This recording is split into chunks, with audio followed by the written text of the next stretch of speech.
So this is a new thing. We're doing a new thing. Yes, we are. And it's not just the two of us. It's not. Everyone say hello to Mike. Mike, say hello to everyone. Hey, guys. Woo! This is Mike. This is Mike. Mike's a cool guy. So, you might be wondering what it is you're watching right now, or what you're listening to right now, while you're watching this weird blank screen. We're doing a Let's Watch. What that means is, we're gonna watch a movie, and we're gonna talk over it, but we're not actually gonna show you the movie here on YouTube, because then they'd take our channel down. They don't like that.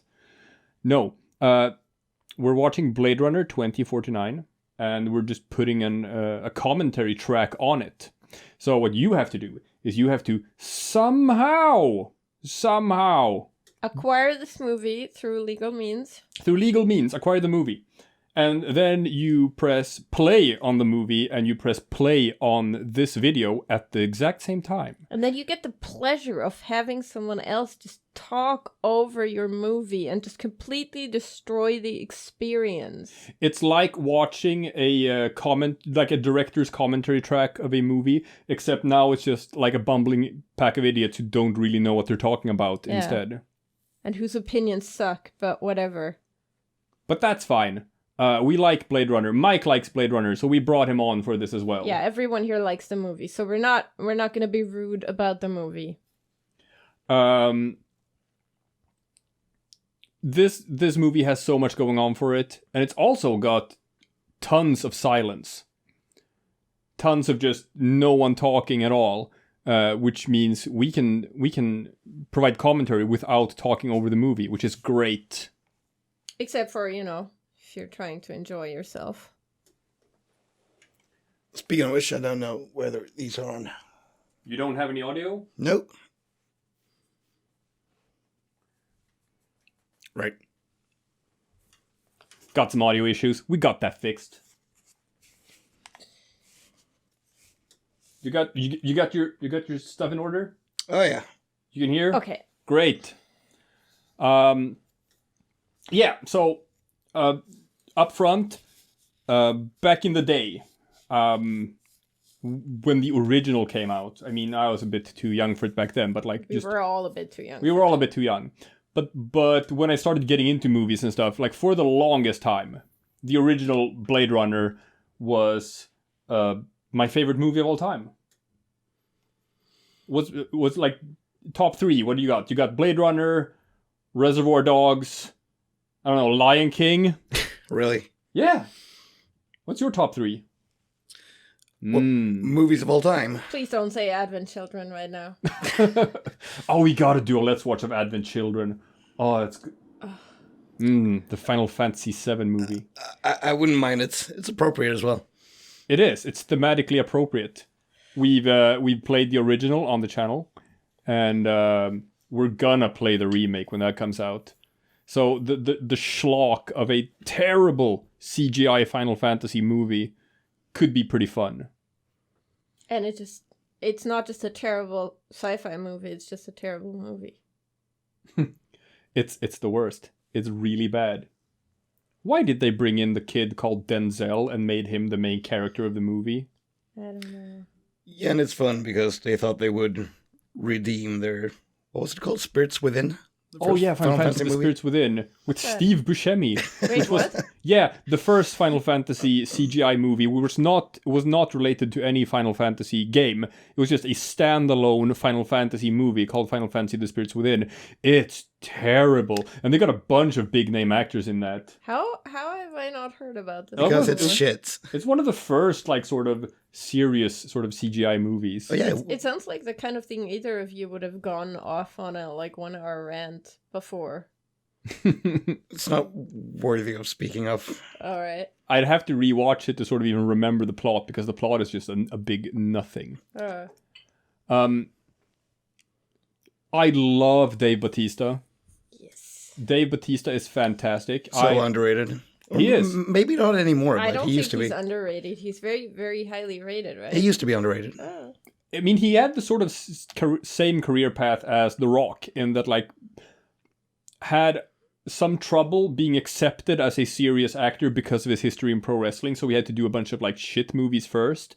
He did like a thing called like The Man with the Iron Fists or something, which was like a weird sort of Hong Kong movie tribute thing made by I think the RZA from Wu-Tang Clan.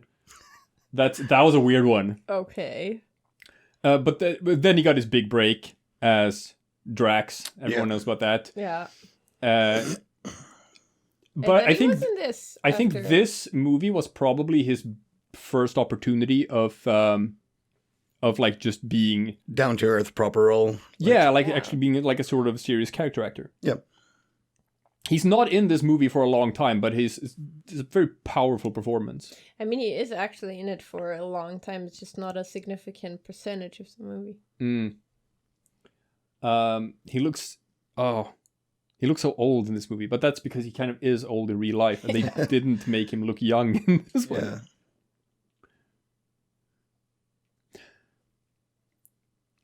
So, like, a lot of this dialogue here, if you haven't watched the original Blade Runner, you're probably going to have a hard time understanding it. This movie assumes that you have watched the original Blade Runner. Which I love. Oh yeah, obviously. We watched it the day before watching this in the movies, just so we'd go in with a fresh memory. I mean, could you imagine the runtime had they been forced to explain everything that happened in the first movie? That'd be crazy. I wasn't aware of its runtime. Yeah, we didn't know saw it. We didn't know how long it was going to be when we stepped into the movie theater. So when we were in the movie about 1.5 hours, and I was feeling that I had to pee, and then I'm like, I look at the clock, and I'm like, it's probably over soon, and then I look at it, and it's like, nothing has happened. It can't be over. Yeah, also, but I sort of realized 45 minutes in, when I realized like the plot hadn't really gone anywhere yet, I was like, oh, this is a long movie. Oh Yeah.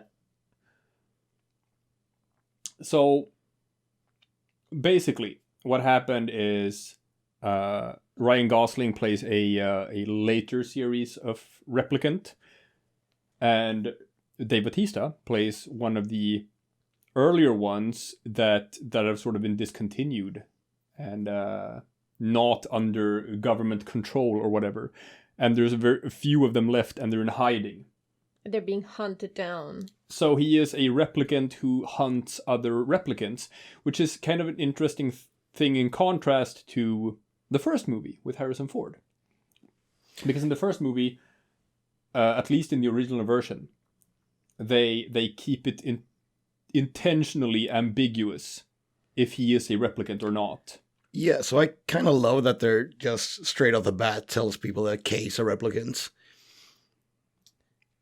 Yeah, I mean that's a big part of like his character. So.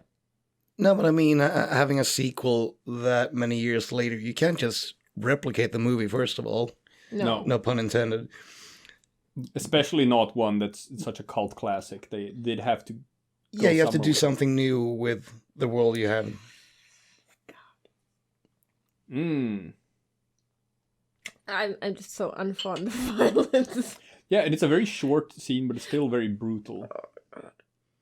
I wanted to stop. But as you can see, like, even though Batista is this huge, hulking brute of a man, it's clearly overpowered by this guy, who is a later model. Yeah.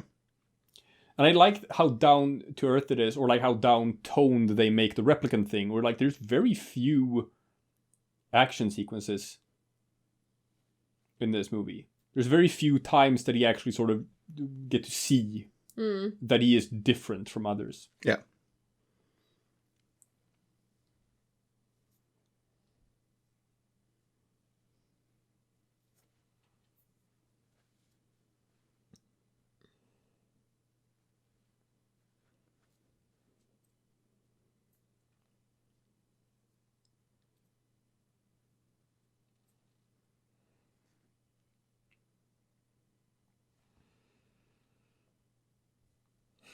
And that's Dave Bautista.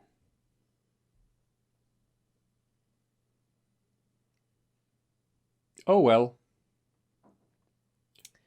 Oh man. Yeah, well, the eye's got the serial number. I know, I forgot about that part. Interstellar snack. Time for some yummy udon. Sorry. I like that just... They're having worms. Well, no, but just the tech in this. Where it's the same as the original Blade Runner, where they do this sort of like high-tech futuristic society, but so much of it is just sort of janky, shitty, low-tech as well. Is that, what's her name from Battlestar Galactica? I don't know. Is it?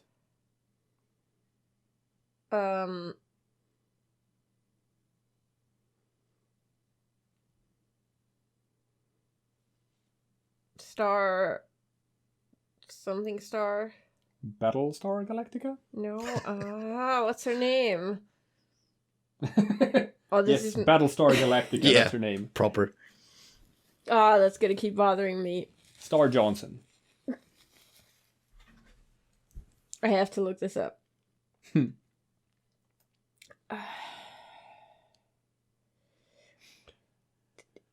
But yeah, they kept it ambiguous in the first movie, whether or not Deckard Cain was a replicant. Then they had the director's cut version of the movie that came out later, which, like, I prefer it. I think it's the better version for a lot of reasons. But in that one, it's a bit more clear. It's a bit more clear that he could in fact be a replicant, because they have the scene in the end where his partner, who folds origami as a hobby, folds an origami of a unicorn. And they've shown previously in the movie that Deckard dreams of unicorns. And that's supposed to be a hint that his partner knows what he dreams of, because he's not a real person. He's a fake person with fake memories and a fake personality and whatnot. Yeah. But they never say it outright. It's still only like, it could be, maybe, maybe not. And then I think it was like it's just some interview, like several years later, where Ridley Scott just went out and was like, yeah, he's a replicant. You realize you just called him Deckard Cain. Oh, Deckard Cain, yes. It's Deckard. Rick Deckard. Sorry, Rick Deckard, yeah. Deckard Cain is the Diablo character. Ah, ha, ha, ha. It's funny, though, because in my memory, it was Harrison Ford that was adamant that he was a replicant, whether the director said he wasn't. Like, they were on different camps. Maybe. I don't... On that issue. Could be. I just know that there is an interview where Ridley Scott just straight up went out and said, yes, Deckard is a replicant. Which is kind of... a lot of people didn't like that. A lot of people preferred that it was ambiguous and that they didn't answer that question. Yeah. But if you subscribe to the whole death of the author theory that, like, just, once the movie is out, any sort of interpretation is up to the viewer, and it's no longer for the director to say, even if he is the creator. Where it's like, that's not necessarily canon. Whatever, the only thing that's canon is what's actually in the movie. And what he goes out and says in interviews afterward is like, you can just ignore it if you want to. Same as like how J.K. Rowling has gone out and just said all the weird shit about Harry Potter after the fact. Oh god, not this again. Yeah, Dumbledore's gay, wizards poop their pants. Yeah. All of that stuff. You can just ignore it, and that's not canon. It doesn't matter that the author herself says that it is. It just isn't. Well, unless she actually publishes material. Yeah. That's canon. And... Well, does dude tweets count as material? I wouldn't say so. I mean, people used to... Yeah. Can we just mention this? Yeah. Also, it's Robin Wright. Oh. What did you want to mention? This is sort of like test they do to see if they're still under control. And not only control, but to see that you're stable, I think. Yeah. I love it. It's super cool.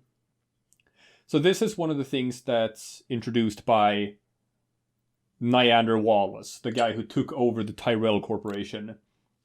Which is why he claimed, like, oh no, it's fine. We can have replicants with unlimited lifespans. right? Because I can control them. I can make sure that they will remain under control.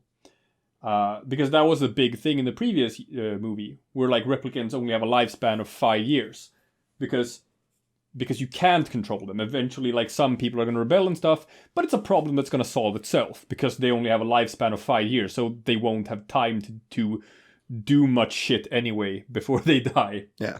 Which, gives them more incentive to rebel, but whatever. Yeah. Did either of you see the anime? There's a Blade Runner anime? Yes. I have not Really? seen it. It was released just prior to this movie, and it explains the whole blackout incident. Oh, cool. I haven't seen that. I also know that there's also a thing released before the movie that puts Dave Bautista's character more in perspective. Okay, did not know that. Or it might be the same thing. I don't really remember much about the anime, but it explains a lot. And it's canon as well. And it was released prior to this movie to give people a tie-in from the first movie to this one. Yeah, I know that they did that. I just never watched it. I should. I think it's 40 minutes. Oh, okay, cool. Maybe that is the thing that has more of Dave Bautista in it. Yeah, because then you get to follow the terrorists, so to speak, that... Yeah, the Nexus 8 terrorists or whatever. Yeah, and he was one of them. That does the whole blackout. So they lose the registry of... Right, which years. is how they were able to escape and just go into hiding. Right, they destroyed all the records. Yeah. That was a thing here. Yeah, and you actually see that in the anime.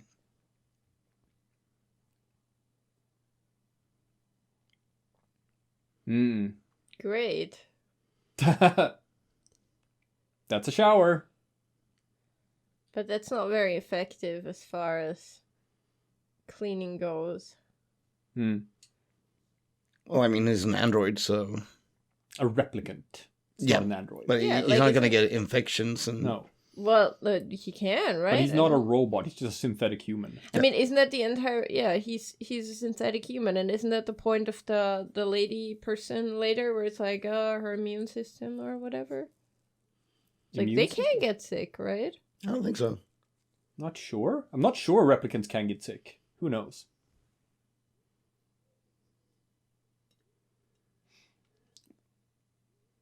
I also love the sort of like thing they do in this movie with the next step of prejudice, right? Where in the first movie you have humans and you have replicants. Mm-hmm. Yeah. Here it goes one step further. You have humans, you have replicants, and you have this, which is an AI hologram. Yeah, no, I also like that they were actually able to keep the ambiguity from the first movie with the whole what is Deckard. Oh, thank you. Yeah, I forgot. Into this movie with what is their relationship. But also, the whole... I love that this movie sort of like walks back on Ridley Scott's thing. Where Ridley Scott goes out and says, no, Deckard is a replicant.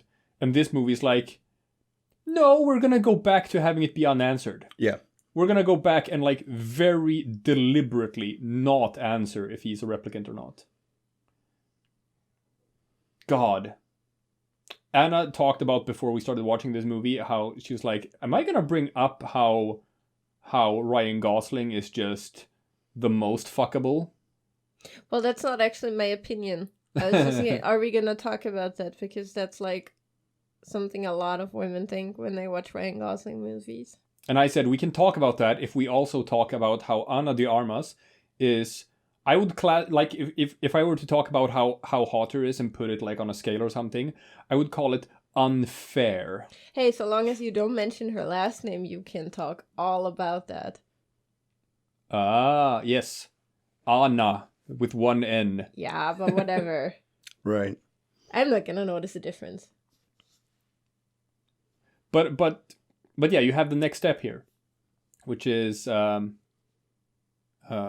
AI hologram, and how he has this relationship with her because he doesn't have anyone else, so he bought a friend.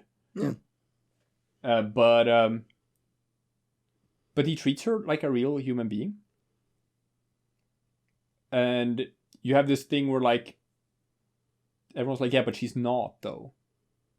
She's just a program for your entertainment. She's not actually real. And it sort of like plays back into the first movie, right? Where that's what people say about replicants. Where like, yeah, but it's not a real human being. It's just synthetic. It doesn't have a soul. And what's a soul anyway? But it's kind of interesting. I like how, I don't know, you can call it shallow if you want to, where they do the whole because the replicants treat AIs like shit. Yeah. Whereas like it's the whole thing about always kicking down, right? Mm. But I don't know. I think there's probably there's probably a point to be made there.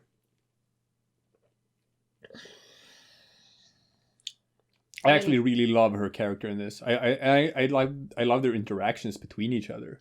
Can't say that I've seen her in anything else. Really? Well, she I don't think she's done movies, but she hasn't done anything like super big. What's her name?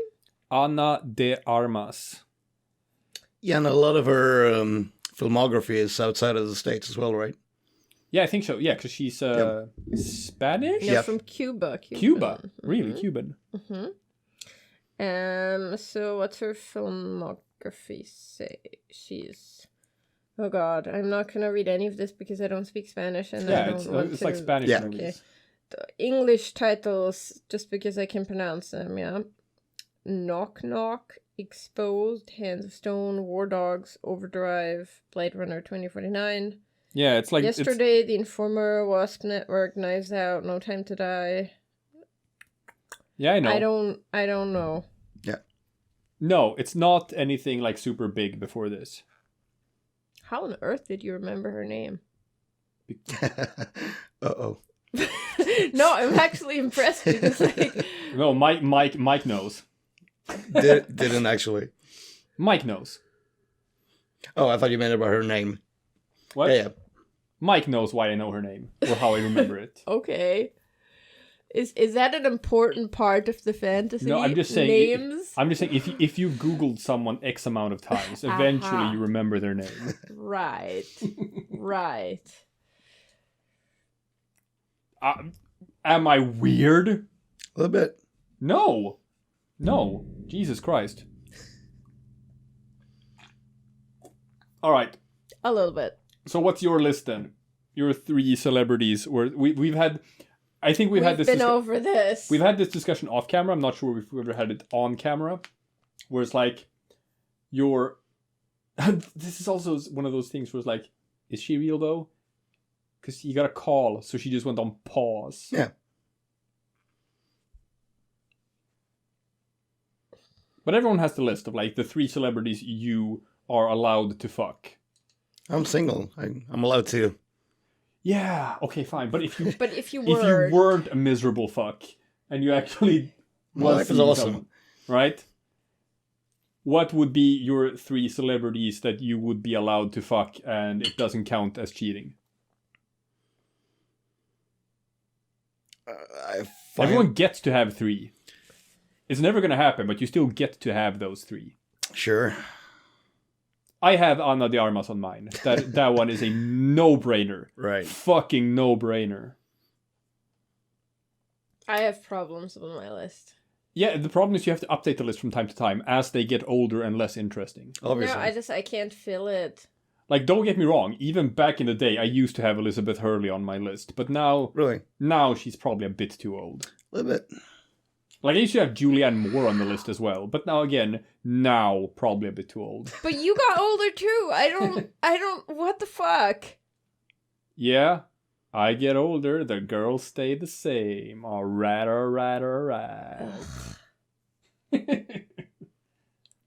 That's Matthew McConaughey.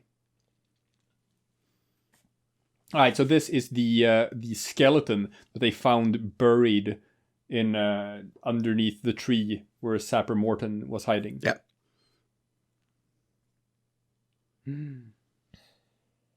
I feel like that's kind of like not something you'd be able to say from just bones.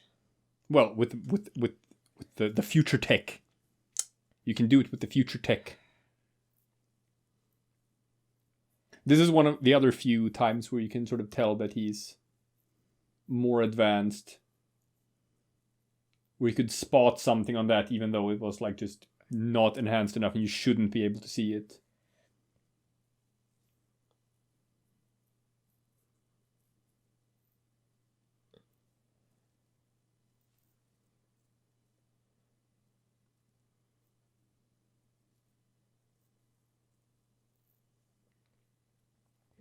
Dude, he's right there. Don't talk about them like that. He's sitting right there, standing. Him saying sorry is more weird than the actual statement. Oh no, but that's completely like I had that so many times, right? Where it's like someone says something like weird about women and it's like, no offense. And you're just standing there like, yes, offense. Like you said an offensive thing just because you said no offense. Yeah, the air's free. You can just say that and it's fine. Yeah. Yeah.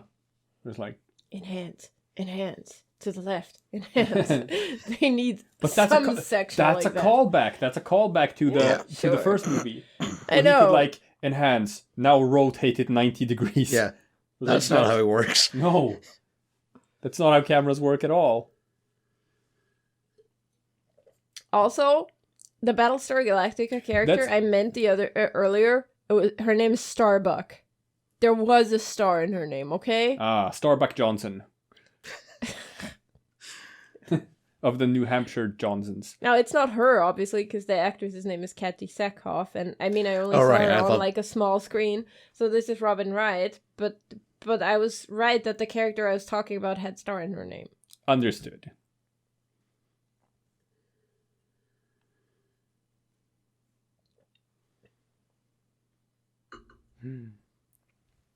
So yeah, it's kind of impressive that they were able to do like a microscopic serial number on a piece of bone.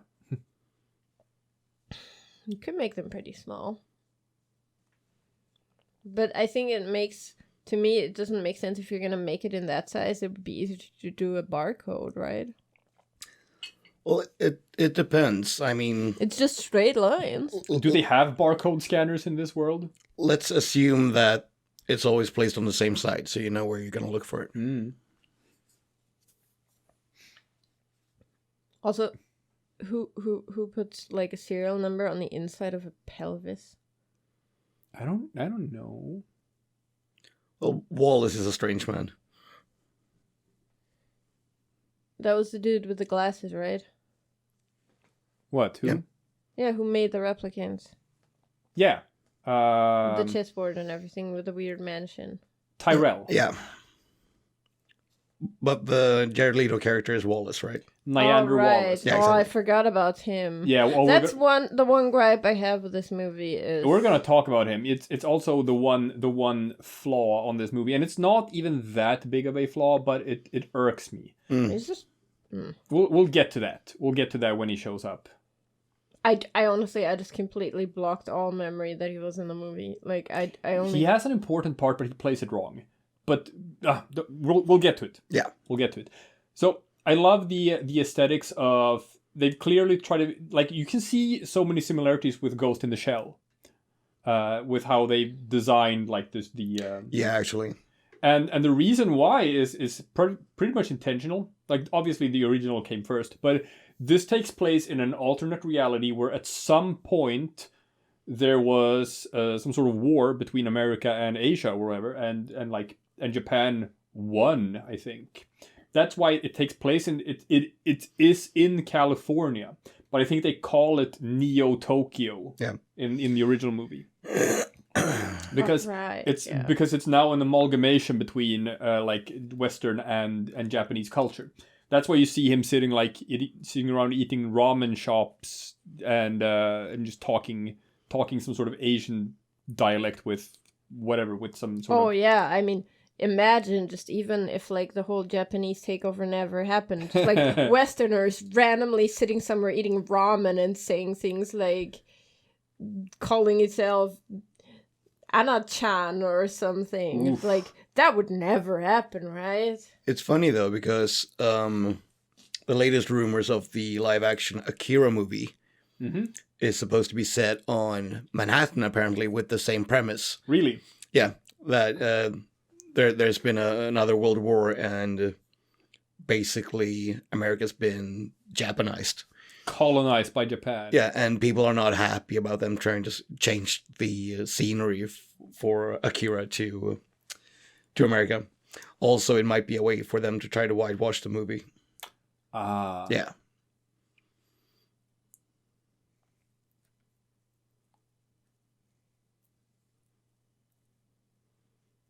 Like, why would a white guy be named Kaneda? Yeah. Yeah. Oh, so they're going to keep the names like Kaneda Yes, and of Tetsuo course and they stuff. are. Yeah. So here we have what used to be the Tyrell Corporation. Well, I guess, is it still called the Tyrell Corporation? No, I think it's Wallace now.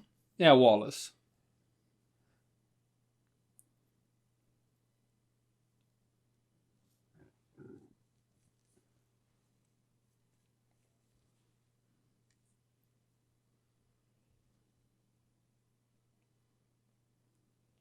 Yeah, so all the records are destroyed.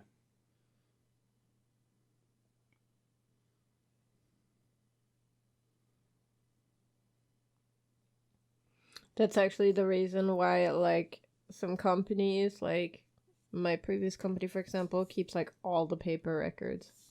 Like, It's like you have everything digital, but you have like a huge archive. yeah, and like I've worked in the courts as well as a lawyer and whatnot, and it's the same thing there. You have to print out everything. You have to keep paper records of everything. Yeah. So much paper. And I mean, like, you can also, like, you could technically keep, like, you know, digital, like, hardware copies. It doesn't have to be in the cloud. Yeah, I guess. You could have a stack of paper, or you can have, like, some CD or DVD, but then it's like, those go bad as well, so... It makes you wonder, where it's like, yes, blackout and stuff, but did they not have USB sticks? Well, this was some massive EMP type event that happened, and I guess. I don't know.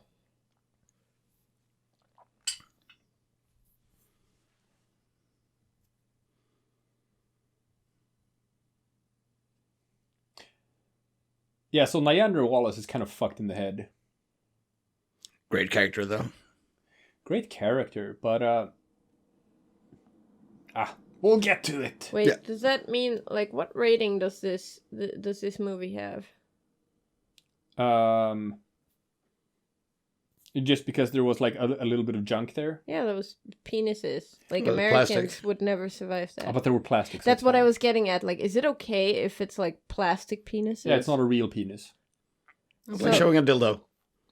It's, like, okay to see plastic titties and plastic penises. Synthetic penises. Yeah.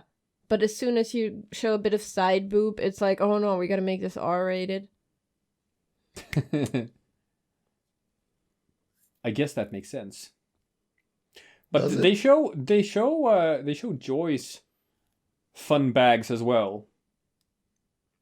No, they don't. Yes, they do. I will tell you. We'll get there. There's I'll be like, see? I don't remember either. Do you think I would forget Ana de Armas titties? I would not. That is printed in my retina I'll just, like a goddamn serial number. Okay. That's cute. Yes, very. See, Mike, you get to go home later. I Yeah. have to live with this man. See? And I'm the one with the sad life. Yeah, I envy you right now. Should. So this is from the first movie. Yeah. It's Deckard doing the Void comp. test on. I don't remember what her name was. Me neither. I do remember her hair though. Well, how could you forget? Star-Lord Johnson. Well, she had some JoJo hair going on. She did.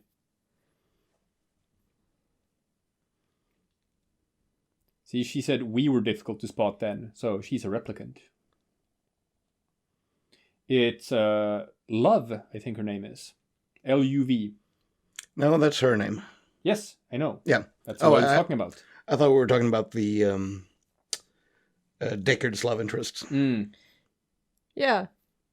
Deckard's love interest with the JoJo hair. Her name was... You're gonna look it up? Yeah, I have to. It drives me crazy.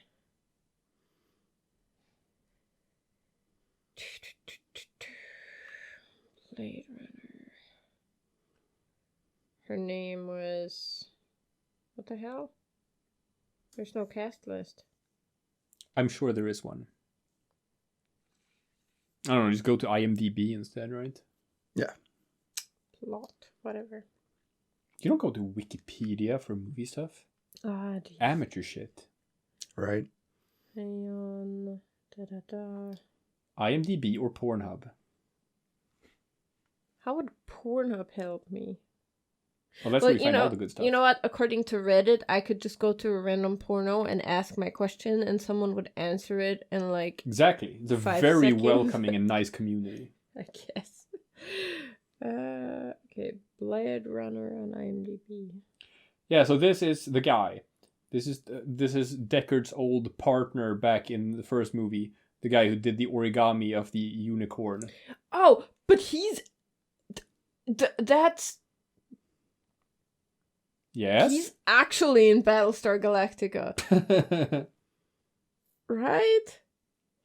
I haven't watched it, actually, so... I haven't seen it either.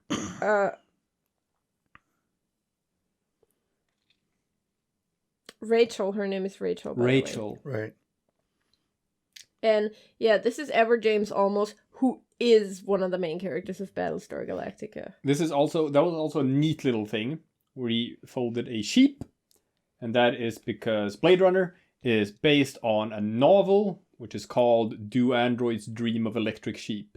Yes. Right. Alright, here is the introduction of the most overrated actor in his own mind. Also, not just overrated actor. You know what? Here's my issue. It's like he's actually a good singer. Like 30 Seconds to Mars has some good stuff. Yeah. Have you ever seen them perform live? No. Because I have. I have too. It was good. It's like, yeah, okay, so he can sing, but like he's awful as like an entertainer. There have been Reddit I thought they were good live. There have been Reddit threads where they ask the question like what bands have like the worst live performances? And 30 Seconds to Mars is usually pretty high up there. Yeah, Really? I've seen them live. It was like my sister was the biggest fan ever when she was younger, and we were like at festival, and she's like, "Oh, we have to see them." She's like, I don't know, 16 or something, and so we just go there, and she's so disappointed. It's like they were headliners on that day for the festival, right? And it's just like they come on, and he's very much like trying to hype himself up, and all he does is like trying to like yell at the crowd to like sing, and nobody's really into it. Oh right, he doesn't want to sing himself. He just wants the crowd to sing the songs instead. And can't be fucking like, bothered. Come on and whatnot, and it's like he's. And I've heard that he like starts. Yeah. And just talks for 15 minutes between every song and shit. Yeah. So there's not that many songs, and he's just trying to like force everyone to be hype instead of like giving us actual incentive to be hype. And it's like no one gets his hype. Figurative dick. Exactly. And it doesn't work. They were headlining, and there were people there for them specifically, and they could not get a crowd that was there to see them excited about seeing them. And I think that says something. Yeah, so I saw him last summer on Gröna Lund. Yeah. Mm-hmm. And the day before, he came to the bar where I worked. Really? Yeah. So you had a chance to kill him and you didn't? I didn't. So he left pretty fast. I only saw him for a couple of seconds. And then later, this American girl comes in to order food in my bar. So we have to go through the whole menu because the person she's buying from can't eat this and can't eat that. And after 5 minutes, I was like, this is for Jared, isn't it? Oh. And she was like, yeah, I'm his assistant. So he didn't want to be in public, so I have to buy food here and get it over. And we go through the things she want to buy. And I was like, but isn't he vegan? And she's like, well, he says he is. Oh, Oh, God. that's his public persona. Oh yeah. And I was like, Oh, go fuck How- yourself, Jared. how do you eat he vegan only- at... No, it was sushi. Okay. Since I worked at East last summer. Oh, it was okay last Yeah, exactly. summer. Oh, I was thinking how BJ. No. Okay. You're giving away so much public information. Ah, Well, gotcha. he didn't Sorry. order like beef and stuff, but he ordered fish, and according to himself, he doesn't eat it. But according to his assistant, he does. So I buy it. yeah, Oh, look, more tatas. Okay. there you go. But the wrong tatas. But anyway, yeah, Jared Leto, he is a good singer. Yeah. He's not as good as he thinks he is, but he's a good singer. And that's kind of the theme, right? Because that's the same way we're like his acting. Whereas like he is a good actor. He's just not as good of an actor as he thinks he is. And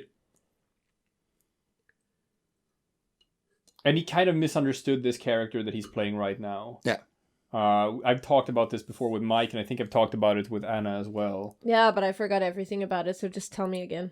Yeah, I'll get to it. But I mean, to be fair to Jared, he dated Kelly Osbourne to get here. So I mean, doesn't Oh he my deserve God, he some of did. it? Wait, Yeah, he did. Isn't that like selling your soul? like Ozzy Osbourne's daughter? Yeah. He dated her? Yeah. Yeah. That's how he gained like traction for his band and stuff. Man, isn't it fucked up that he got an Oscar? I didn't see Dallas Buyers Club, so I can't really comment on his performance in that movie. I also did not see it, but I think it was like he just got a piggyback ride on what was the year of Matthew McConaughey. Yeah. Where Matthew McConaughey could do no wrong. And like following True Detective Season 1, where everyone's like, holy shit, Matthew McConaughey is actually the coolest guy in the world. And so Matthew McConaughey got the Oscar for Best Lead Male Actor in Dallas Buyers Club. And Jared Leto got the Oscar for Best Supporting Actor for the same movie. And I feel like he sort of just was on the Matthew McConaughey train. And just profited from that. Okay, so create a replicant, then kill a replicant in front of another replicant for no reason whatsoever. Just because he kind of felt like killing something, I guess. No, I she was think faulty. Yeah, they made her because they want to make a replicant that can make babies, and I guess they knew that she can't, and it's Yeah. like, there's no point to you. No, yeah, the replicant got investigated by his little floating ice. So obviously, there is a symbolism here, and it's a bit on the nose, but like maybe not. There is very much a point to the Soviet fact. Soviet happy, yeah. Huh? The ballerina, it said like Yeah. Soviet happy product of the SSSR, but in Fantastic. like No, Cyrillic letters. CCP something. Yeah, that's Yeah, the SSSR. USSR. It's Cyrillic letters. But there's obviously a point to the fact that Niander Wallace's character is blind. That means something. That's not accidental that they made it that way. Yeah. More on that later. More on that later. We're not gonna blow our entire wad in the first. We're still like in the first part of the movie, I guess. This is still the intro. This is one of the things I really love about this movie, and it's also one of the things that some people have a problem with this movie about, where it's like, yeah, it moves at a fucking snail's pace. If you want to watch this movie, then you sit down and be prepared that, like, it's going to be 3 hours long. There's not going to be all that much happening. And there's just these long stretches of just silence, basically, and just mood and environment and just taking the scenes in. But everything has a chance to breathe. Everything just takes its time. Which is kind of a nice contrast to what otherwise is like big budget Hollywood now, and especially big budget Hollywood sci-fi, which is superhero movies that all go at like a breakneck pace, where just the worst one has to be sort of like Avengers 2.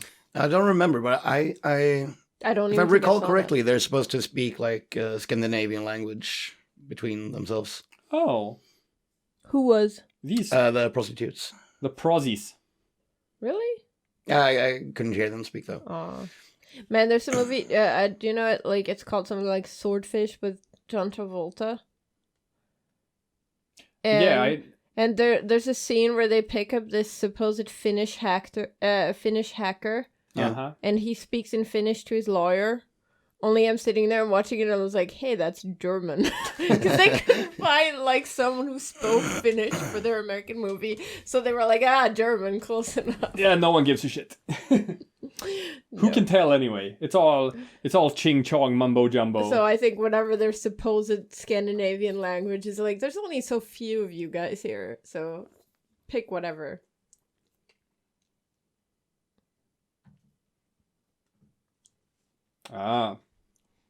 That's how you can tell that someone's a replicant nowadays.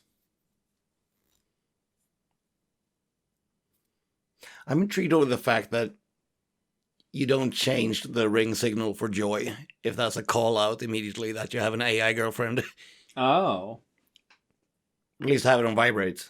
Hey. Or maybe, like, because she's a replicant and there's something in her brain, like some computer thing that can pick up on the signal or whatever. No, but she's not a replicant, that prostitute.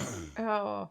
Yeah, I was only paying half attention. Hence her saying you don't like real girls. Well, I thought it was like a replicant that was looking down on a computer, being like real, as in like touchable or whatever. Alright, so he went back to Sapper Morton's place. Also, what's the point actually of like... Do you honestly think if you had like... this goes into Detroit Become Human diatribe. It might Yes, anyway. let's talk shit about Detroit Become Human.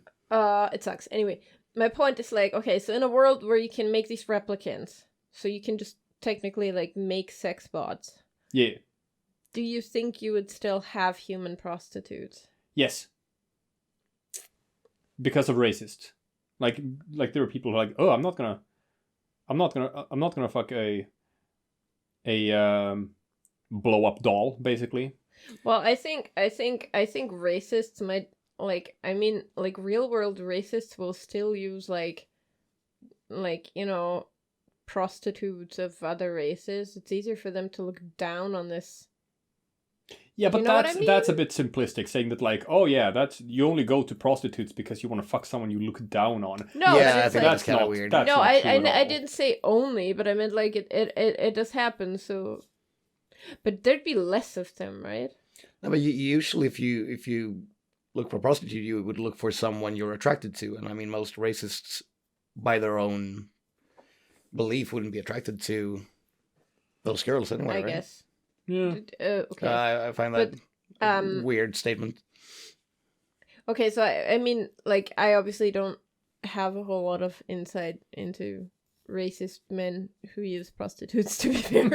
So No, but We're a dying breed. oh my god! even if you're just trying to be logical No, about it. I see you guys' point. What I said was dumb. I realize that. Okay, but you'd think they'd be like a commodity at least, right? Human prostitutes in that case. Could ask more. I don't know. I think so, but like I said, I might be wrong. I think you're wrong. I might be wrong.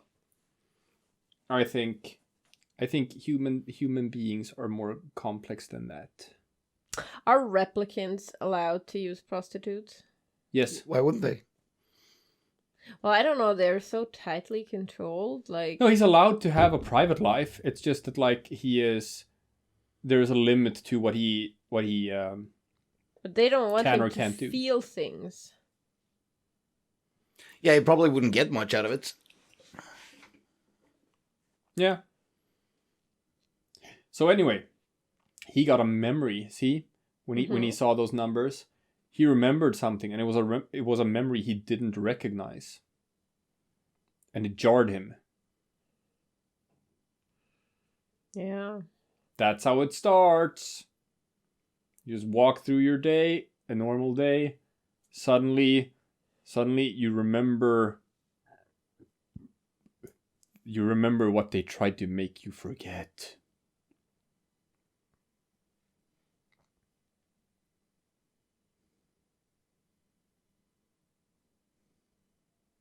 Wham.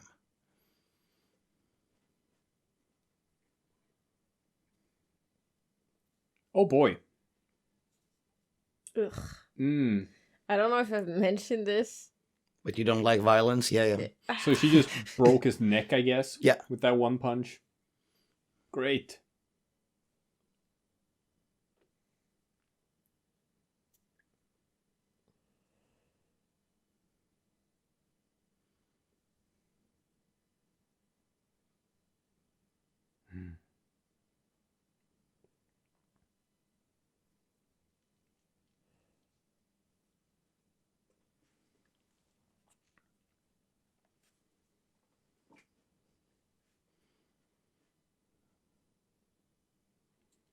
Both? Hmm? Well, they were like, she died in childbirth, right? Well, I mean, they identified that it's a date. Yeah. That it looks like a date. Yeah.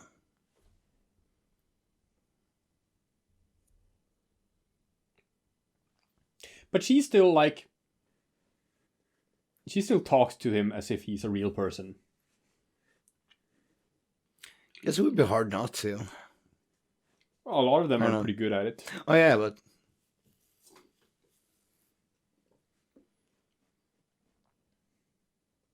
People talk to their cars. I guess. People talk to their Roombas. If your Roomba or your car looked like a person, I think it'd be easy. That's gotta be so weird. Hey, isn't Having memories and you know that they're not real memories. Isn't Well, it's like memories of dreams. Oh God, have you ever had dreams like that? I have, where it's like you have a dream and then you wake up and you mostly forget about it. Like you don't remember having that dream specifically, but you have a memory of that. And it's like one of those dreams that isn't completely ridiculous. It's just like a little bit out there. It's a little bit different from reality. And at some point you're like, did that happen? Like, were you not sure if it's Oh, yeah. a dream or a memory? Totally. And that's also sort of like, just, I've heard that every time you remember something, you don't actually remember that event. You remember the last time you remembered that event. Yeah, I heard that as well. Which means that every time you remember something, it gets more a and more little bit diluted. more distorted. Yeah. So, Yeah. so you can't actually trust your own memories. Oh no. And that's why people want to get back with their exes. Oh. Because after remembering them for enough amount of time, you... Yeah. And you have like these, oh yeah, I remember just what it was like. I remembered exactly. It's like, no. She was a good person. And it's so weird that it's like, it's in your head. But in reality, it's like, no, that probably never happened. Or it happened differently. Yeah. It's just that like, reality is lost. It's like an old saying, the older we get, the greater we were. Ooh, I like that. Me too. And it's also why like eyewitness accounts of like you get 20 people like watching the same thing, like crimes or whatever go down, and it's just pointless. Yeah, well, they've tested that. They just actually did like sort of blind tests of that, where they created a scenario where someone like did a crime and like stole something and just took a person, ran off and whatever, and everything was sort of staged. But they had real people there who didn't know that was going to happen. Yeah. And then they interviewed them afterward to like describe what the person looked like, and like it's not even close to each other. It was like, oh yeah, he wore a red sweater. No, he had a white jacket. No, he was topless. He was blonde. He was brown hair. He was black. He was 2 meters tall. He was a dwarf. It was like all over the place. Yeah. And it's just they remembered it wrong. Which is why I think it's wild that people sometimes get convicted of crimes just based on eyewitness accounts. Oh, yeah. And it's different. It's like, I saw a person I know who Yeah. you'd recognize versus, oh yeah, picking someone out of a lineup. I know. And eyewitness testimony is like considered like strong evidence. It is. It's considered strong evidence, and I'm not sure it should be. I actually watched a short documentary on YouTube just the other day with a guy that had been like incarcerated wrongfully for like, what was it, 30 years or something? Based on 2 witness statements. which were clearly wrong, Yeah.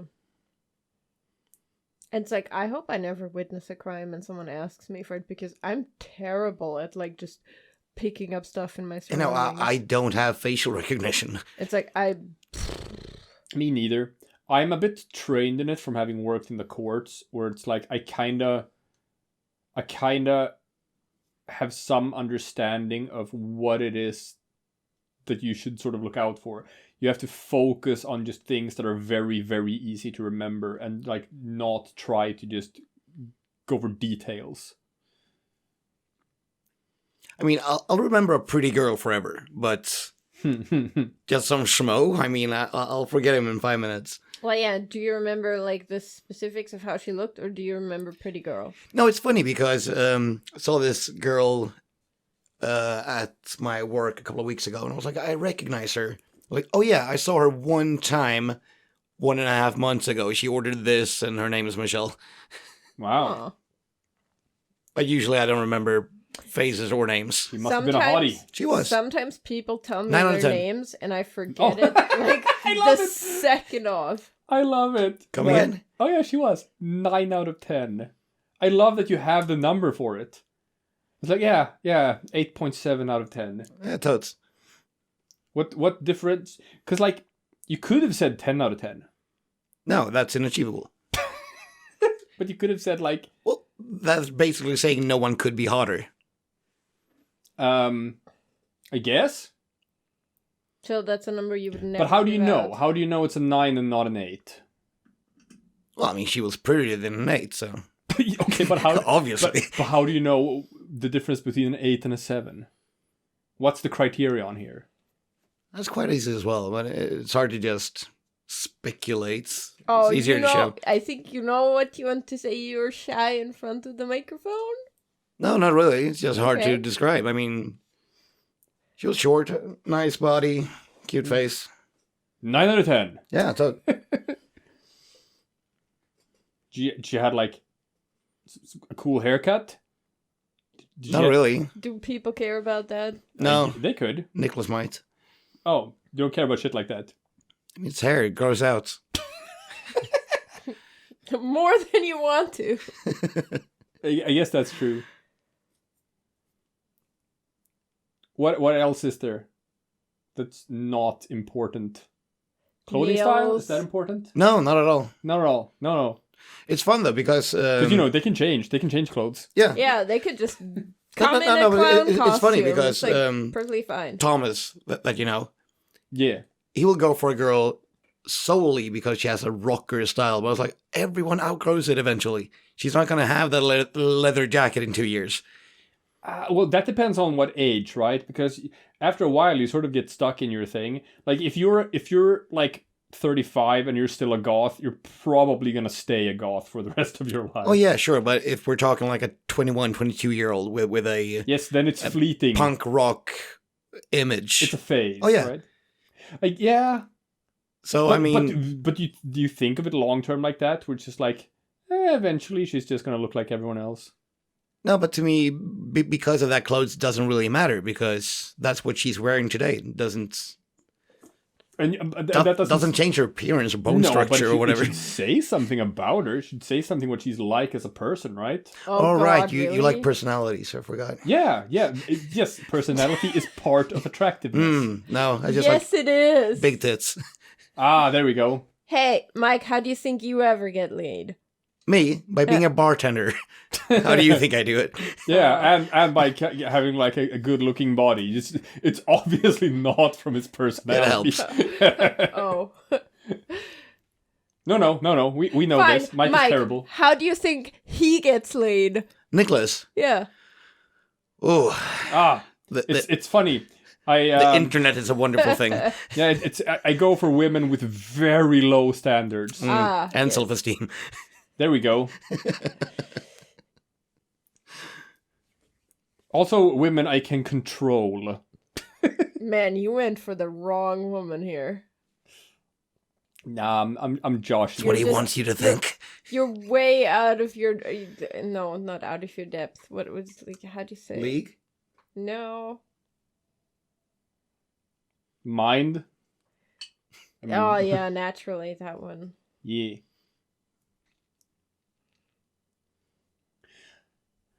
I kind of like how this movie switches things up when it comes to scenery. Like, obviously, everything is very bleak. Yeah. But if you compare it to the first movie is pretty much only like just sort of like the slums of Neo Tokyo, with the exception of when Deckard goes to visit Tyrell. He just goes to Tyrell Corporation, and everything is just bright yellow and orange colors, and everything's clean and stuff. But besides that, it's just the slums. Yeah, but basically, and just the entire movie takes place at night. Yeah. This one switches things up. Yeah. It's got a bunch of different environments, and hey, some of it takes place during the day. How about that? My favorite visuals are the ones that come later. Which ones? The yellow toned ones. Oh, when they go to is it Las Vegas? I think so. It might be Las Vegas. It's just I like the thing with the sand, Well, and I like the orange and the. yeah, I like this too. That's with the casino. Just when they leave the walls of Neo Tokyo, and you sort of get to see what the outside world today looks like after the devastation of the bombs. Yeah. Because there has been a nuclear war, and most of the surrounding areas here, at least, have been just completely abandoned. Like, this is what the world looks like outside of Neo Tokyo. It's very Fallout. Oh yeah, it's super Fallout. And you got the Raiders. Right, and your weird Chinese Product placements? or in this case Japanese language.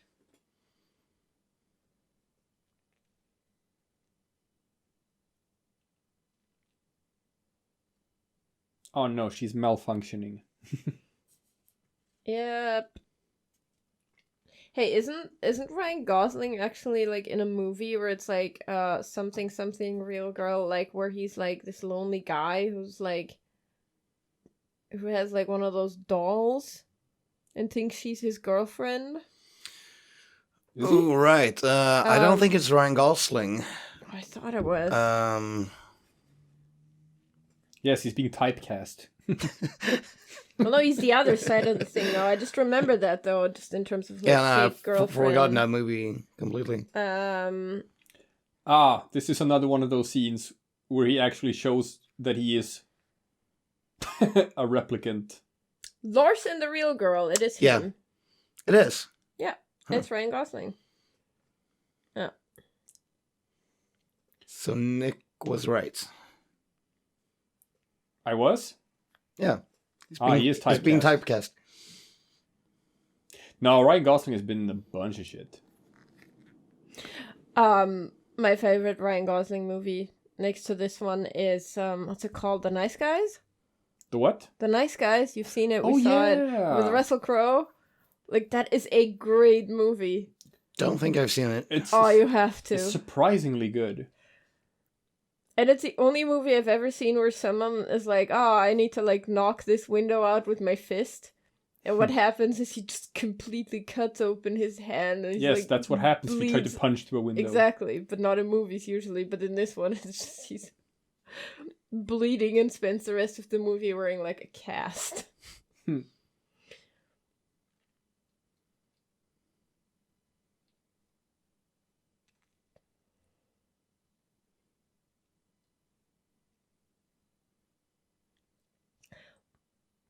Yes, she wants him to find the child. Yeah, obviously.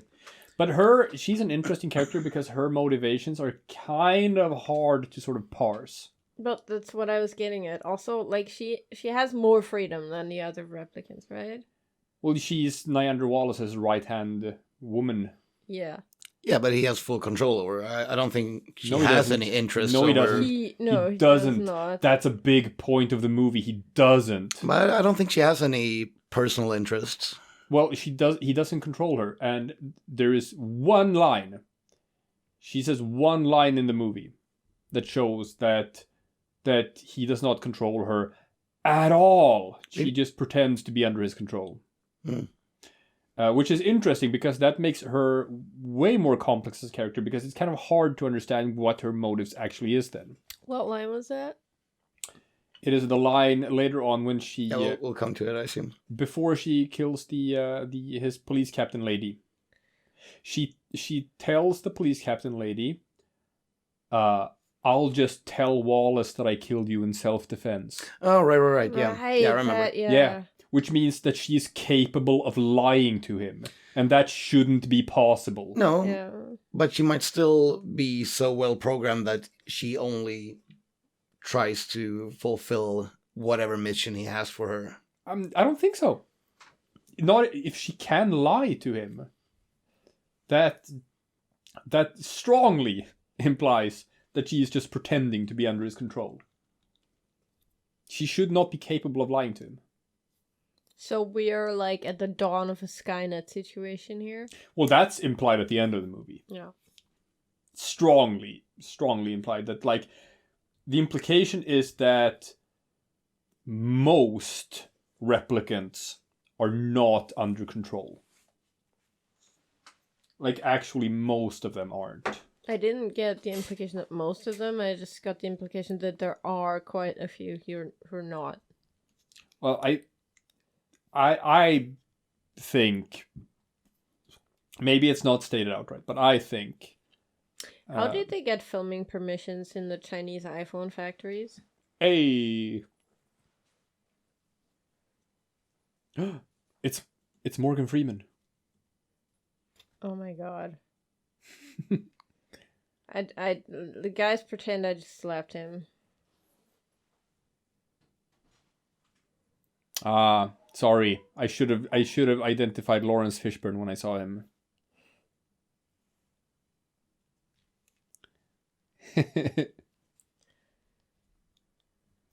I know.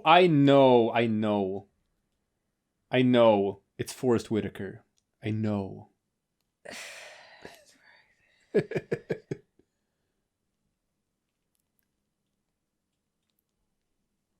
I just get Idris Elba confused for every other black actor. I don't understand how it happens. Idris Elba is much taller. Yeah, I know, he doesn't look like Idris Elba. The other ones were good, though. The other ones were good guesses. Right. You haven't listed Samuel L. Jackson, I guess. No, I think this is the guy who he played. If it is, I think it is. He looks a bit different. But he plays. I think he's the guy who plays Morgan in The Walking Dead. I haven't watched it. I saw the first season.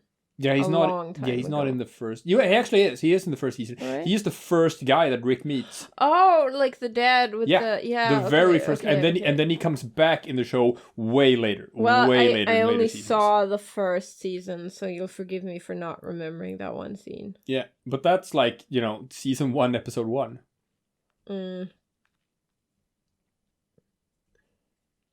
Ow. No, I think that's him. All right. Do you wanna look that up? Do you know what this character is called? Nope. Well, then I can't. Well, shit. Not sure this character even has a name in this movie. It's probably.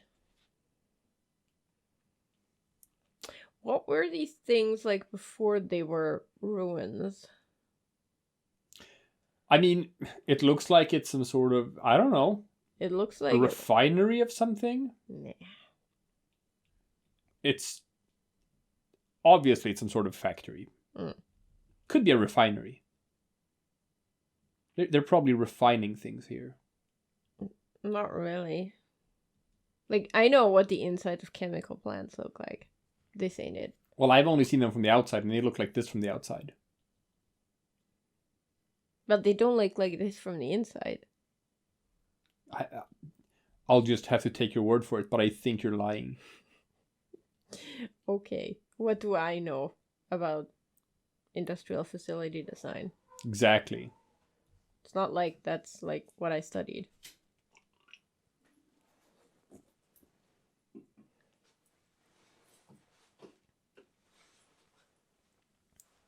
Mike went out for a break. Mike will be back. You know what? I think it's a good idea to go out for a break for a bit. This is a very long movie. You want to do that? Yeah. You can do that. Me and Mike will hold down the fort. Oh yeah, I'm back anyway. Hey. This is a long goddamn movie. Speaking of long movies, have you seen The Joker yet? I have not. There we go. I really want to. I just haven't had the time yet. Take is it your long? time. Is it a long movie? Doesn't feel long in my opinion. I don't remember the runtime. It's past 2 hours at least. Oh, okay. That's good. I like long movies. Excellent movie. You know what? I'm gonna find that out. I'm gonna find that out right now. I would guess it's 2:40, 2:30.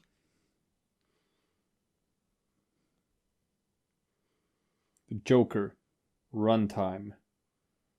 Give it to me. 2 hours and 2 minutes. Oh. Compared to The Dark Knight, which is 2 hours and 32 minutes. Yeah. Compared to Batman, which is 2 hours and 6 minutes. Batman Begins, 2 hours and 20 minutes. The Dark Knight Rises, 2 hours and 45 minutes, which means that The Joker, even though it's not strictly a Batman movie, is, in fact, the shortest Batman movie. Yeah, but it's slower paced and more character driven. Obviously. That's the problem with... Well, it wasn't as big of a problem before, and it's probably not a big problem with Batman either. No. But the big problem with superheroes movies nowadays is just that the casts are way too big. Way too big. And I was going to say that before, like Avengers Age of Ultron, where it just felt like every character got like 10 minutes of screen time in total. Yeah. They just had to jump constantly between scenes. We're like, oh shit, Captain America needs to get his 2 minutes in. Oh shit, the Hulk needs to get his 2 minutes in. Oh shit, Tony Stark needs to get his half hour in. Oh shit, the Winter Soldier needs to get his 2 minutes in. Yeah. And despite that, they actually managed surprisingly well to make Infinity War and Endgame. Yeah, I know, especially Infinity War. Endgame was not as good. I'd agree. But I mean, considering how many characters they had to put in there and plot and everything, Yes, it was the just... plot. Yeah. Yeah, but like compared to this is probably like the biggest example in this movie. This is like this scene where he's just walking around in this refinery here, or whatever it is. Yeah. Is like the longest scene in the movie that has like no dialogue. Yeah. And it's just him slowly walking down hallways and looking at things. And like this goes on. He's not in a rush. No, and we're not in a rush. But yeah, obviously. Digging for the truth. He is in the place from his memories where it's like, oh shit. It's this thing that I remember putting there. And that's fucked up if that's true. That's the horse. That's the horse from his memories. He put it there. And what's fucked up about that, obviously, in the context of this story, is that he knows that all of his memories are just implants. Yeah. He knows that his memories aren't real. And that he was never a kid. He was just spawned out as an adult. And because he's a replicant and whatnot. Yeah. But since he found this here, that means that this memory is real. Which means that he was a kid. Which means that he was born. And he said before that that's his distinction. That a thing that is born has a soul. Yeah. So obviously, a discovery like this, even though it's just he's in some sort of refinery somewhere, and he just found a little wooden horse in a little shaft or whatever, but it turned his entire world upside down. It's like the single most important event of his entire life.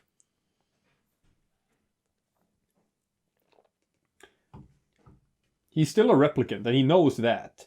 It's just the idea that, like, oh, that was the thing about Rachel, where she was pregnant. That's what planted the seed in his head. That, like, oh, so replicants can actually give birth. Yeah, exactly. And that opens up this whole new world for him.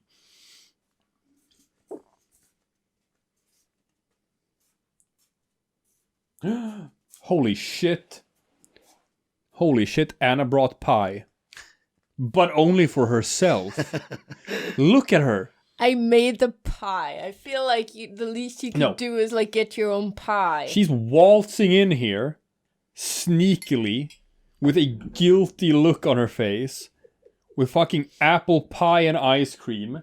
She only brought a plate for herself, and thought that I wouldn't call her out on camera. Is that whipped cream? Yes. You got ice cream and whipped cream on your pie? Yes. The fuck? It was there. Are you saying you want me to get you some pie? I'm saying it would be nice if someone I loved, cared for me, Loved me back. loved me back. Mike, I think he wants you to get him some pie. Yeah, that's not gonna happen. Mike loves nothing.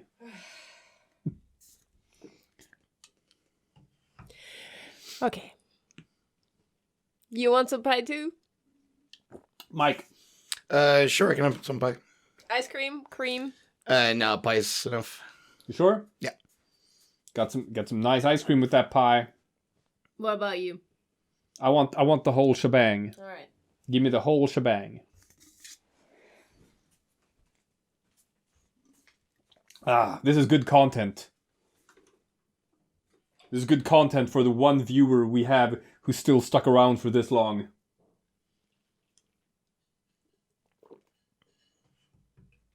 Hi, viewer. How are you doing? You're having a nice day? I hope you're having a nice day. We're having a very nice time watching one of my favorite movies. I was so worried going into this movie because I idolized the original Blade Runner so much and I'd put it on such a huge goddamn pedestal. Yeah, I even put off seeing I know, me too. the sequel until you told me that I had to see it. Me too, because like I love the original Blade Runner so goddamn much that when I heard that they were making a sequel, I was just my initial reaction was not hype. My initial reaction was worry. I was like, "Oh no, they're gonna fuck with it. They're gonna fuck with my favorite movie of all time."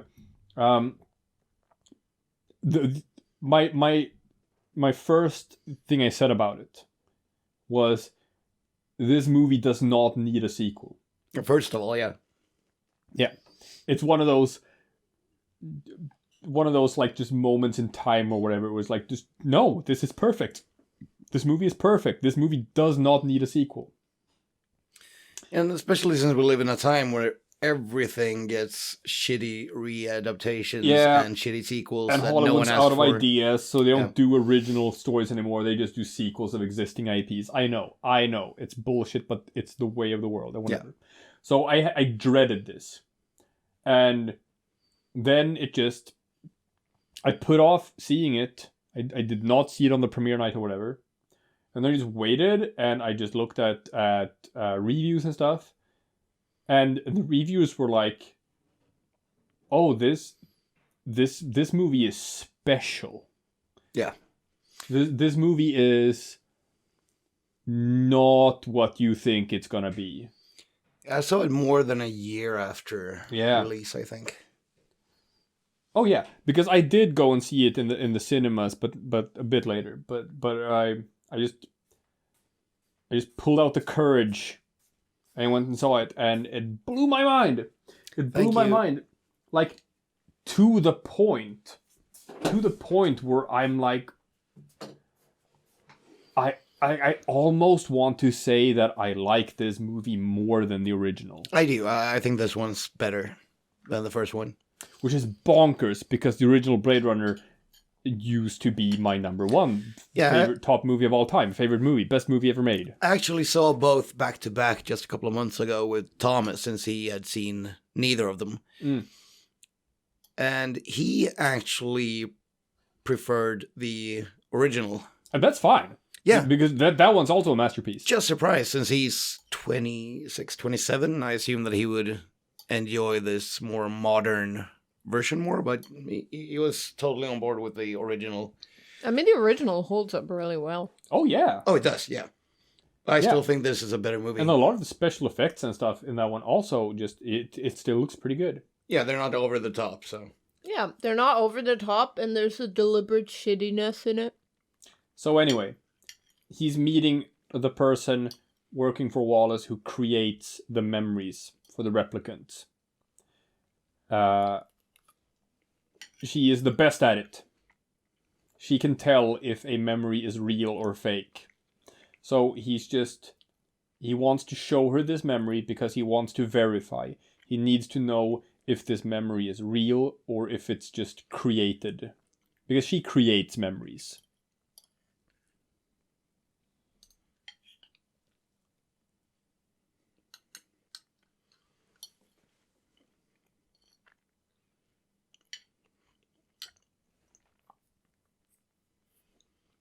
I think she's actually really shitty for this. No, because it plays into later things. No, I mean, like, not for saying this, but for doing it. Well, that depends on... Like, I don't know how much we can spoil about what's going to happen later. Alright, let's not. Let's talk about this. Let's talk about this later. No reason to spoil it since we're going to see the whole thing.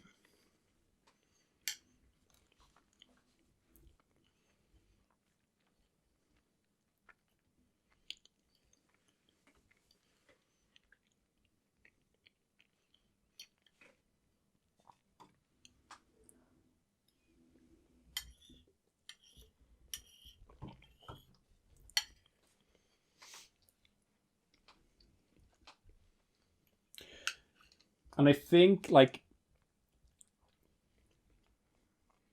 the background orchestra here, it's sort of like, I think this is one of the few times where it's just actually just taking the melodies from the previous movie,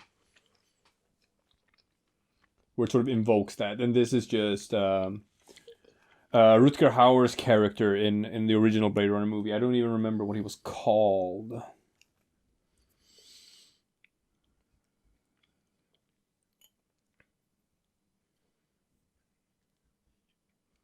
Me neither.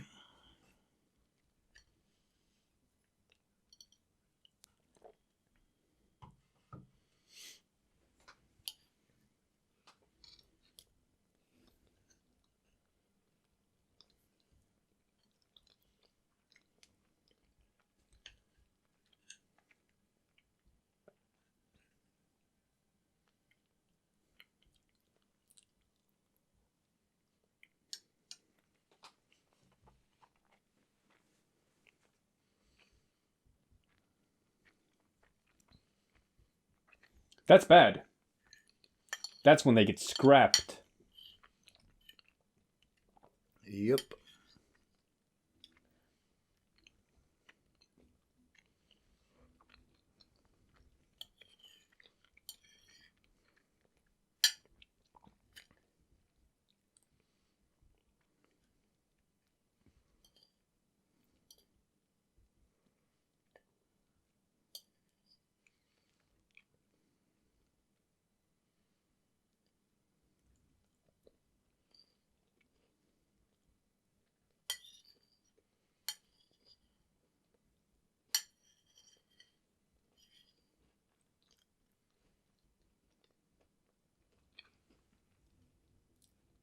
Ah.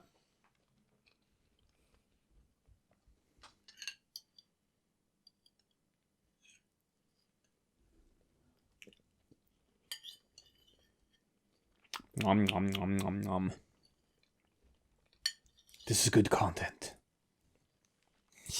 Shut your pie hole with literal pie. I can't. Why? Someone's gotta pick up the slack here. I'm done eating. There you go. I'm ready to say nothing of particular interest, import, or intellect to anyone. Fantabulous. Now, I am gonna do what you chucklefucks have done. Go for it. I'm gonna have some pie. Do it. I'm gonna have something nice to drink. Mhm. And while I do so, Mhm. I'm gonna need you. I'm gonna need you to carry this ship and sail it into safe harbor. Well, I'm trying to catch up. I know I've seen this movie before. You're but just it's been trying a to while. escape from the sex scene. Oh, is this? Ooh, that's what's coming up, right? Oh yeah. I can't. I honestly don't even remember there being a sex scene. Yes, Nicholas would never forget. with the prostitute. All right. There you go. No, but I don't actually. Okay, I have something in my head where it's like they're dancing, but there's actual sex.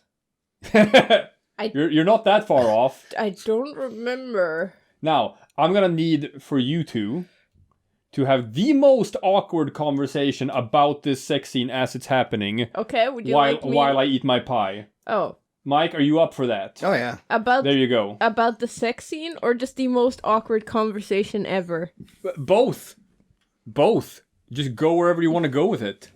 Cause like I can get weird. I had a colonoscopy recently. Let's not get that weird. While the sex scene is playing, let's You know talk what? about the colonoscopy. Yeah, you know what? Let's not put any of us or our viewers off the topic of sex ever. So let's not. But Or let's. no. I just meant like I could go there. So everyone has to be very thankful for me not doing it. Viewers might be eating as well, so. Well, now they're not. I honestly don't remember the scene.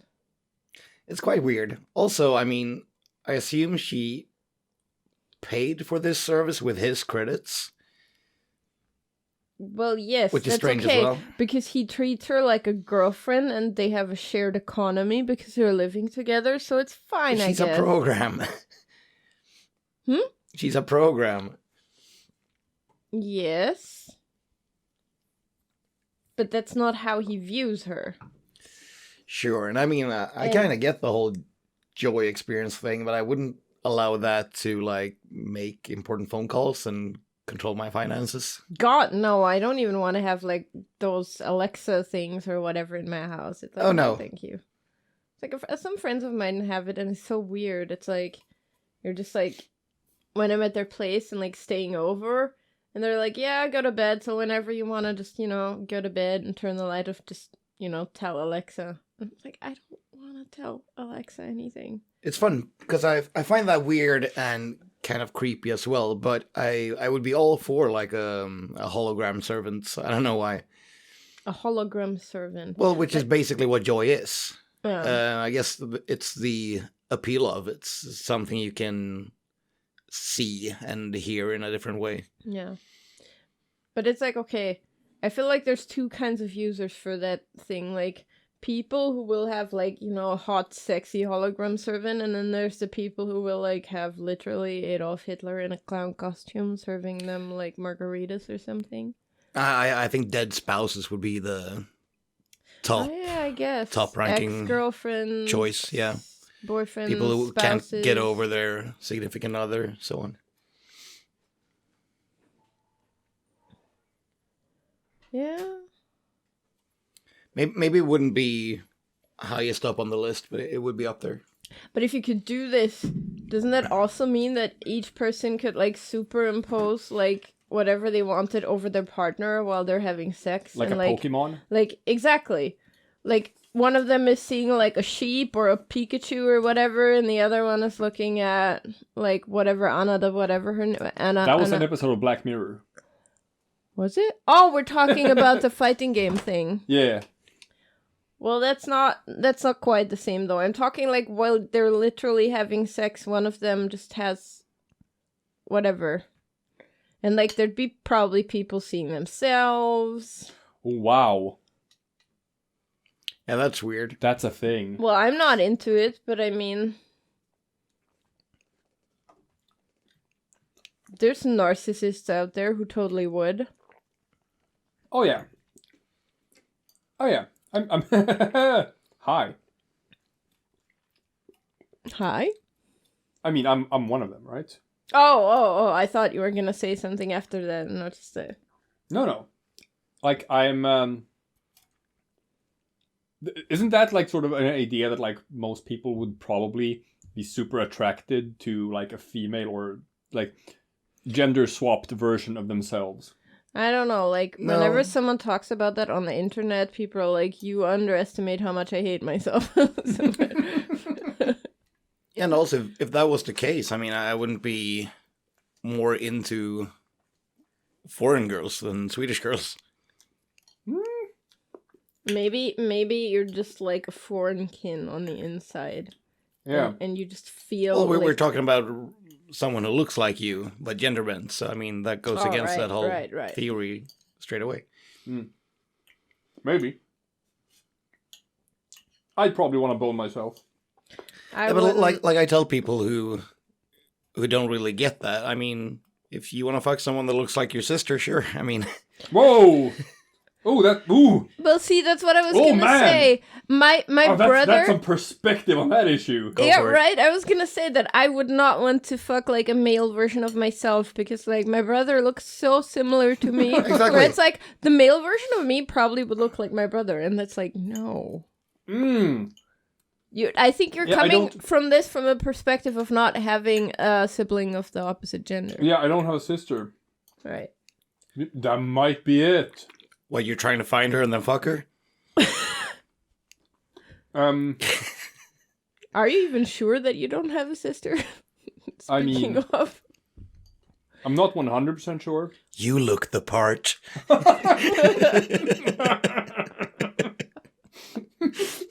Close enough. Yeah. That's your motto. We've heard it so many times in this channel. Yeah. Oh, man. Woo!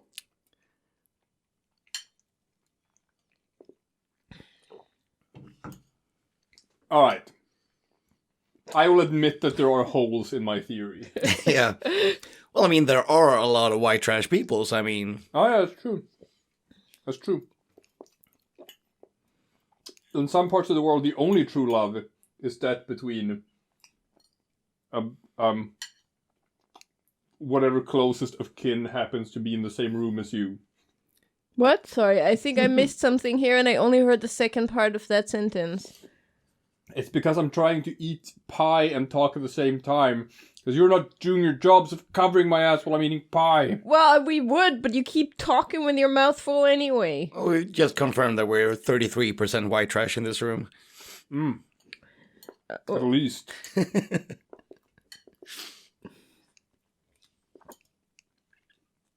I'm just still stuck on you talking about incest. There's a lot of talk to talk about. It's a wide-reaching subject. Is it? From the Appalachians to the Mississippi Delta? Is that the kind of wide-reaching you meant? I mean, like, I can't really judge here, okay? Like, I'm from Austria. And, like, there's a reason why certain genetic traits that happen as a result of too much inbreeding are called the Habsburg jaw or chin. Yeah. So It's funny, I saw a meme the other day, like, with the text, when your mom tells you look like a princess, and then actual pictures of inbred princesses throughout the ages with the subtext. But like, Oh yeah, I that's just what princesses actually look like. I just want to point out the brilliance of the Habsburg scheme, which is like they had sex with each other's like siblings, cousins, and whatnot so much, and produced like the most awfully degenerate offspring, which they would then like shove on foreign thrones, where they would sit incontinent and infertile. Like for example, like we got like what's his name in Spain, and like just with the comprehension of a 10-year-old and whatever, and we just exported them. So that's like.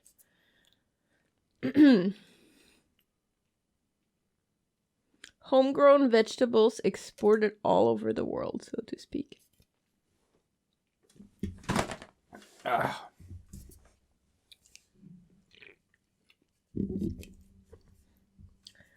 Where have I seen that guy in what other movie? I've also seen him. Was he Was he one of the pirates in the movie with Tom Hanks? Yes. And The guy with the "look at me, I'm the captain now." He is captain now. Is that him? It looked like him. Could be him. That's him.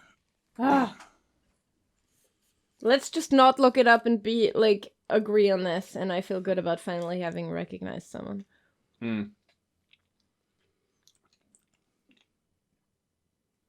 Look at that. So what they did there was they detached Joy from the apartment. Now she only exists in that thing in his pocket. And now this is the reference sequence. Like, this is the clear callback. Oh, to Tyrell Corporation in the first movie, right? No, to like tilt up, like enhance. Oh. That thing. But yeah, well, no, this is his drone. I know, but like just the way it's like I don't know. I think it evokes the sequence again. But yeah, I do like this part. And I think this is Vegas. I think. Yeah.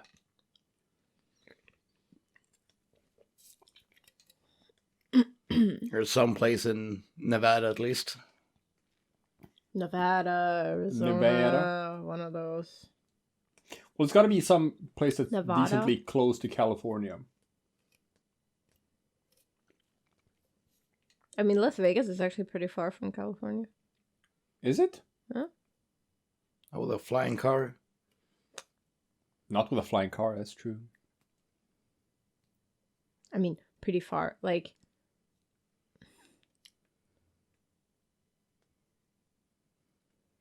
not as close as you think, essentially, is what I'm trying to say. You can. But yeah, he is somewhere that it's supposed to be irradiated to the point where no one can live there. Alright, I think this is where she says it. I hope I remembered correctly. No, I think you're right. Yeah. I remember it as well.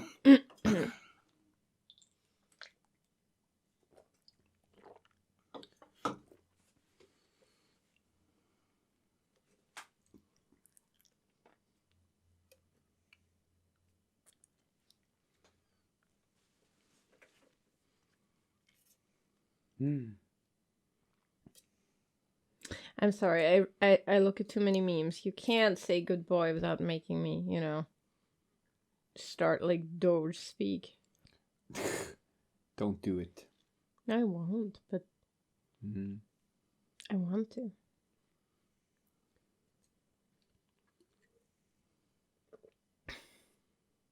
I like her sweater. Ow.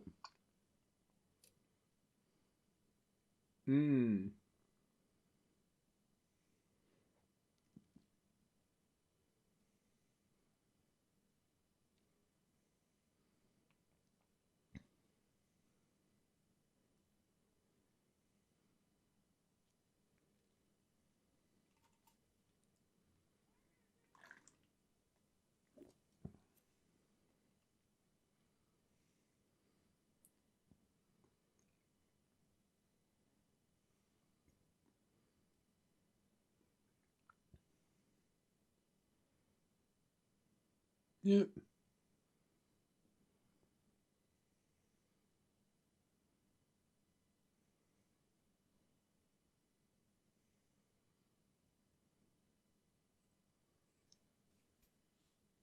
Yikes.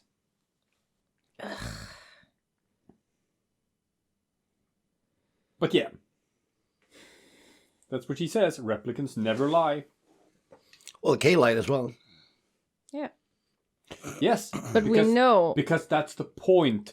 The whole point. And this is where I'm going to get into this. Right?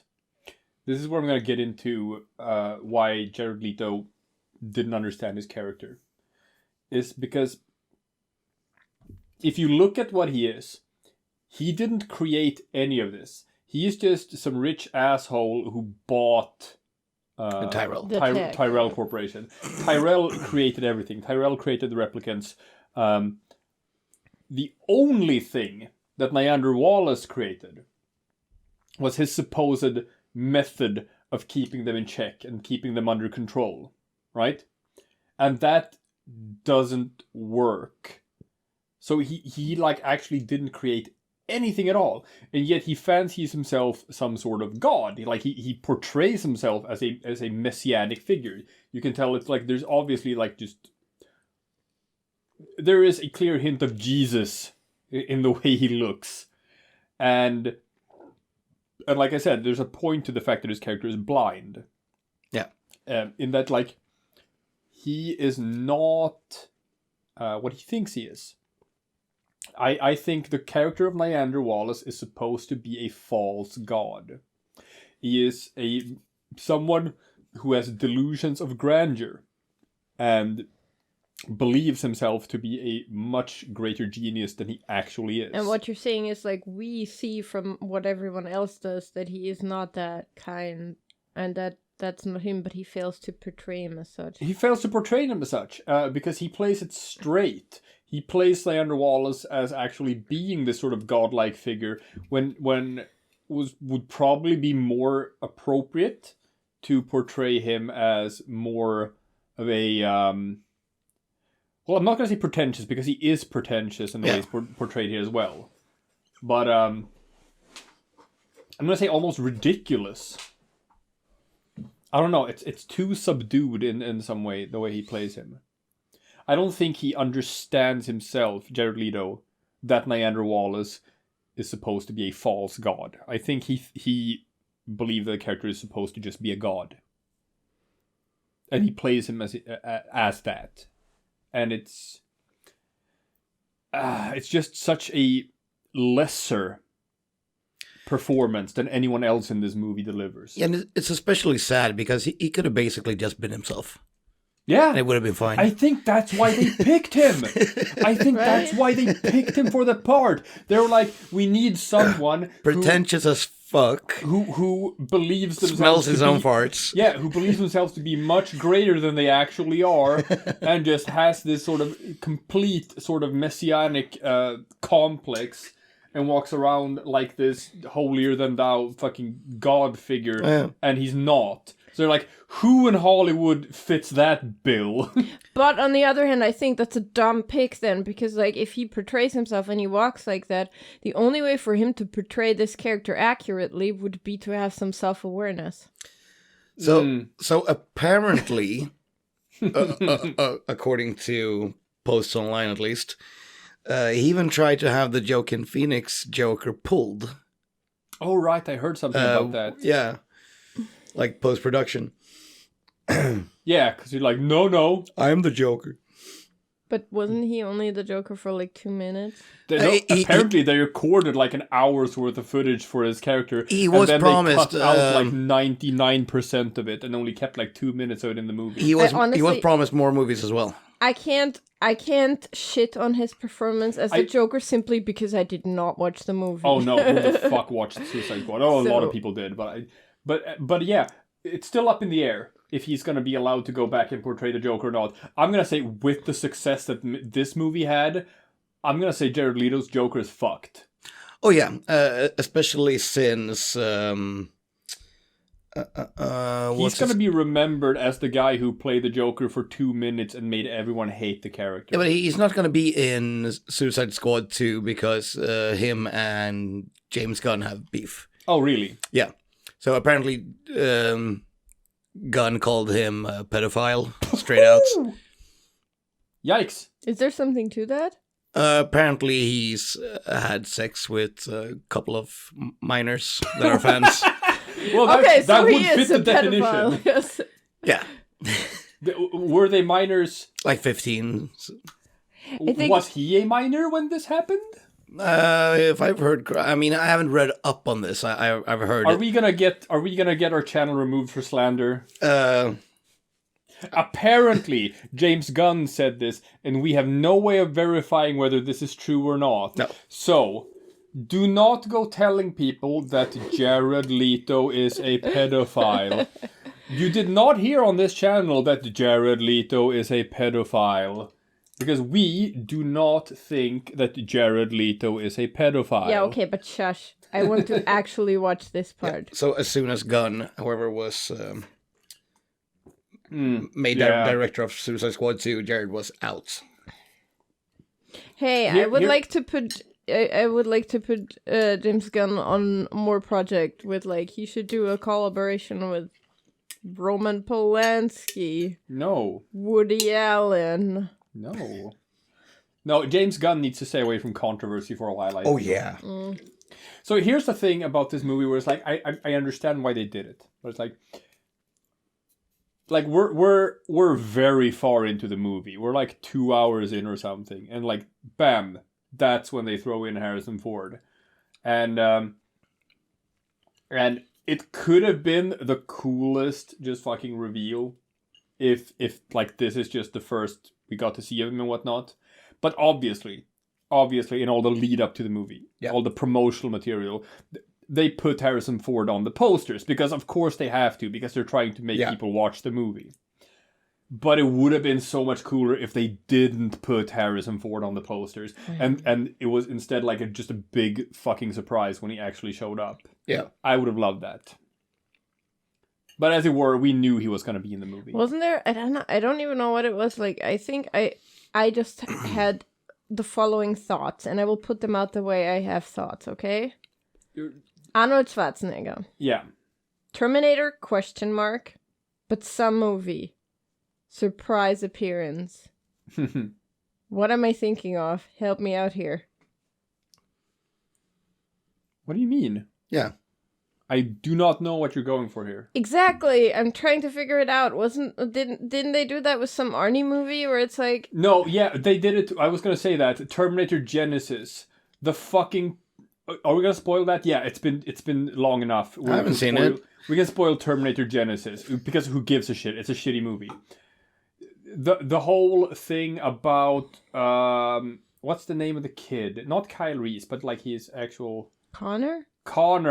Sarah Connor, what's John Connor? Connor. Yeah. They put on the fucking posters John Connor as a goddamn Terminator. They spoiled the entire twist of the movie.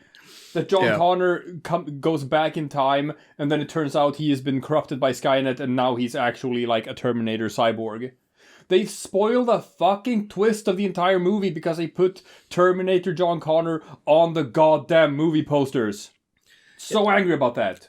I also thought it was such a waste for the Force Awakens. Oh?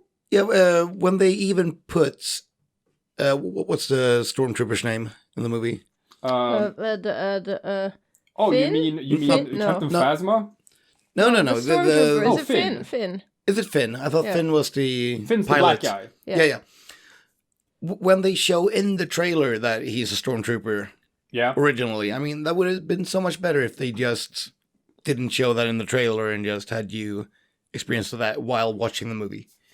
Yeah, I guess. Yeah, I guess you knew as soon as you saw him. It's like, okay. Yeah, of course. But that's been like a big thing about a lot of just trailers in general.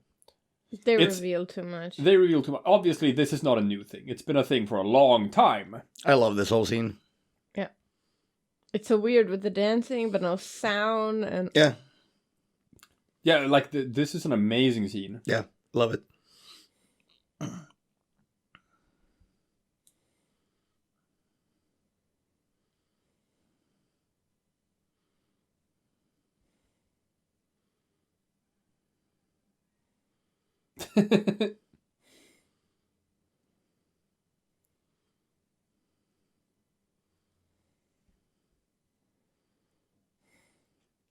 That doesn't work. They made him better now. And even if he's a replicant, he's what, like a Nexus 7? No, Nexus 7's beat the shit out of him in the first movie. No, that's Nexus 6. Is it? Yeah. The idea, if Deckard is a replicant, because Deckard is a replicant that doesn't have a limited lifespan, which means that he is a later model. Well, he's a different model. He's a different model. But because Nexus 8 was Batista's character, Sapper Morton, and that was the later sort of military models. Yeah. Nexus 7 was the weird prototype that Tyrell did, which Rachel is, which is just, it's not a combat model, it's just... a human. It's one that can give birth. Right. That was the thing about Nexus 7. But... All right, because he's the... Yeah. But, like, I think for me it stands to reason. If they made him specifically with the purpose of having him be unaware of what he is, that means he can't have that kind of strength. Otherwise, it would be obvious. Yeah. So he has to have the limitations of a human. That's a good point.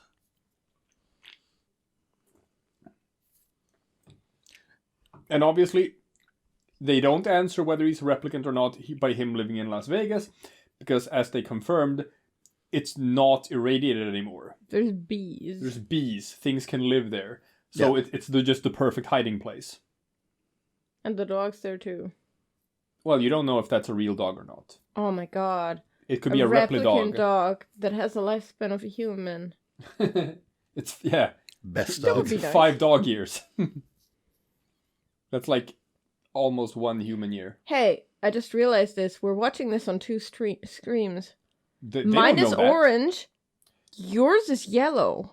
Am I imagining things? No. It might be the angle you're seeing No, my screen I from. think our screens are just a bit different from each other. Well, I like mine better. That's good for you. You keep it. You keep your shitty screen that shows things slightly darker than my screen does.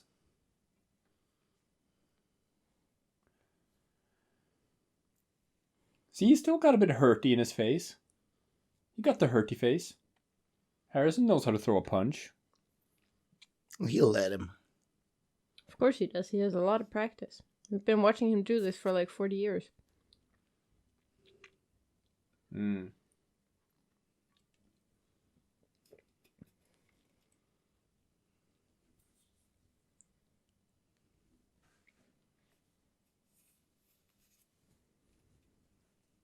It almost sounds like joy. So, like, dude, you had sex with a hot replicant about 30 years ago? Mm. Are you my dad? You're not my real dad. Well, you kind of probably are my real dad.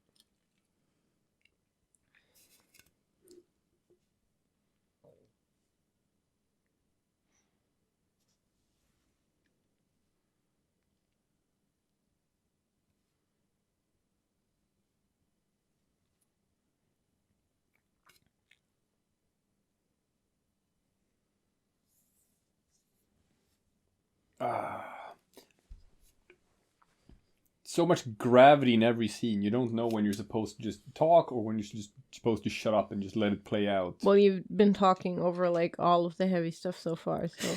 Pretty much. What's stopping you now? I'm providing content. Otherwise, people could just watch the movie, right? See, Mike and I, we've just been enjoying the movie. Trying to. Yeah. And just, but we're recording. Oh my god.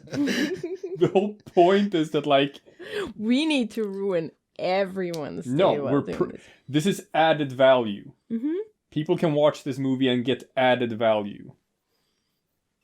This is true. Unlike Mike and me, who are chained to our chairs, other people are doing this voluntarily. Right?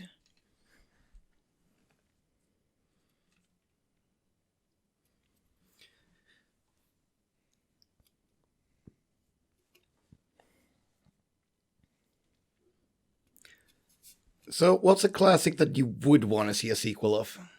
Oh, man. Oh, that's so hard to answer because, like, it's the Either same, it's been done, or you- there's no need for it, or basically. you don't want to see a sequel. Yeah. Like, that was the thing with Blade Runner. Yeah. I did not want to see a sequel. It just happened to be a masterpiece. Yeah. But because, you can count it on one hand, basically. Any sort of movie franchise where the sequel has... Well, obviously, where the sequel has surpassed the original, but even just where the sequel has been as good as the original. It does not happen often. No. What are some? I don't know. The debate goes on Aliens. Aliens is very good. I think the first one is the best one. Yeah, but like Aliens, like the second one, is great. Oh. It is. And Both of them are good, so you... They mostly come out at night. Mostly. But it's very rare. It is. It's very rare for sequels to actually live up to the first movie. I think... Terminator 2 is a better movie than the first one. Terminator 2. Yeah, like Terminator, the first movie has its charm, but yes. Yeah, yes, second Terminator one 2 is just- the better movie. Yeah. And I know people like to bring this up. I can't say whether it's true or not because I've seen none of them, but people, I think, like one of the later Godfathers more, like the second I one, have think. not seen The Godfather. Me neither. Me neither. I'm super not into mafia movies. but Same. Everyone in this movie. Like, yes, people. Now you get to shit on us talking about our top list of top movies of all time. None of us have seen The Godfather. Go fuck yourself. Sue us. I haven't seen The Sopranos either. Me neither. I've seen bits and pieces of The Sopranos. Doesn't count. Bits and pieces counts. Like, I haven't seen all of The Wire either. Like, yeah, I haven't seen all of that either. I don't know if this counts in terms of sequels, but like Empire Strikes Back is better than. Yes, but it's a bit different. It's a trilogy. It's not a okay, standalone fine. Yeah, movie. I was asking. I don't know if it counts. But George Lucas had written like the script for all of them from the beginning. All right. It wasn't meant to be a sequel, or like it wasn't conceived after the fact. He had written the entire thing, pitched it to movie studios, and they were like, because he was an unknown name and because sci-fi wasn't as big of a thing back then, we're just sort of starting out, at least like big budget sci-fi epic whatever. And everyone's just like, this is too big. This is too big of a project. We're not gonna gamble on like a huge multi-million thing with some no-name director we've never heard about. Yeah. So they were like, make it smaller. Make it smaller in scope and we'll consider it. So he just took the first... Well, he just took one part, which was part 4 out of his 6-part thing. Because and cut that out. Because in his head, that was the part that worked the best as a standalone movie. And he never... Oh, I love that. Yeah. I love that shot. Oof. But we're about for the feel bad to have the feel bad scene. Yeah, this so is where prepare everything yourselves. this is everything goes very feel bad. Okay, people, you didn't up until now, this has been roses and sunshine and a feel good movie. That all ends. But yeah, George Lucas didn't think he would ever get to make any more because it was gamble for him too. Then it just happened to be a success. One of the biggest surprises recently has been Cobra Kai on YouTube. I have not seen that. It's good. I know. What is It's that? really good. But Anna hasn't seen Karate Kid. Wow. Oh, it's that thing. All right. Wait. I okay, fine. Everyone's gonna hate me now. I'm not saying.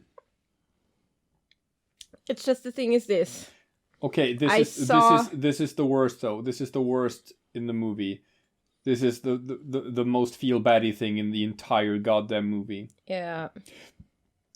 It's like, can we not have this scene not happen? Just look at me. Just don't look at the movie. Just look at me. While I say something so awful that you're not gonna realize what you're seeing. I didn't see Karate Kid, but I saw the remake with Will Smith's kid. No! Anna. But it's just like, I don't know, it's like someone called me, it's like, you want to go see a movie? And I was like, sure, and then we met up, and it like ended up being that movie. It's not like I went out. It's not even karate, he's training kung fu.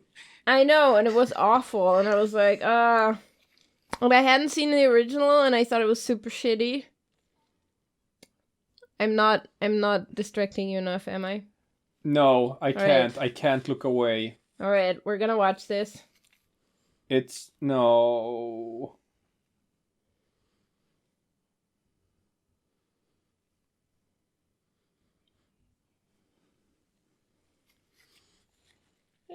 There's no joy in the world. There is no joy in the world.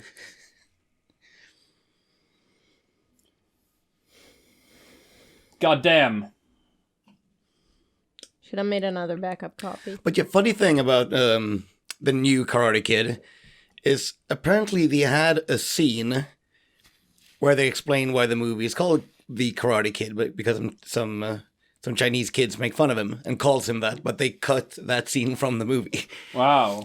so the name of the movie doesn't make any sense.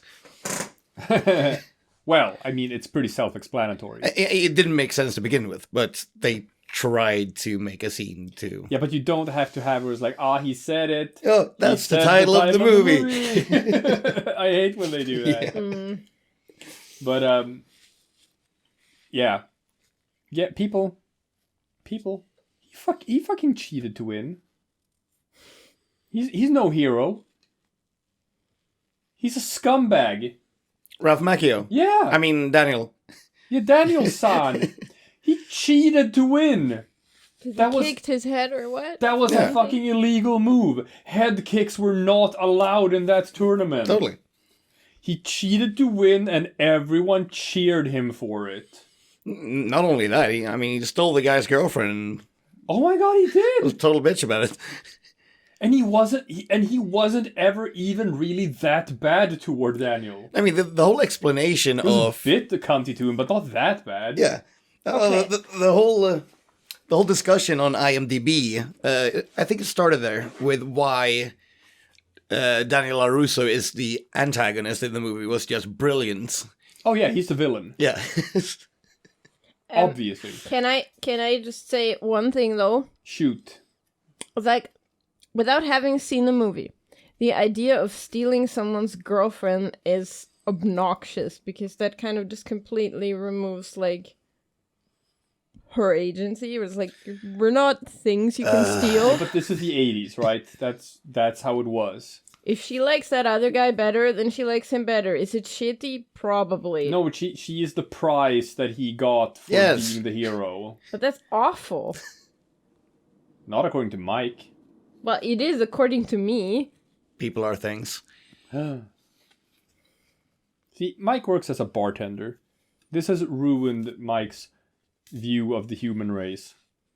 Oh no, that was way before. You get to see us at our worst.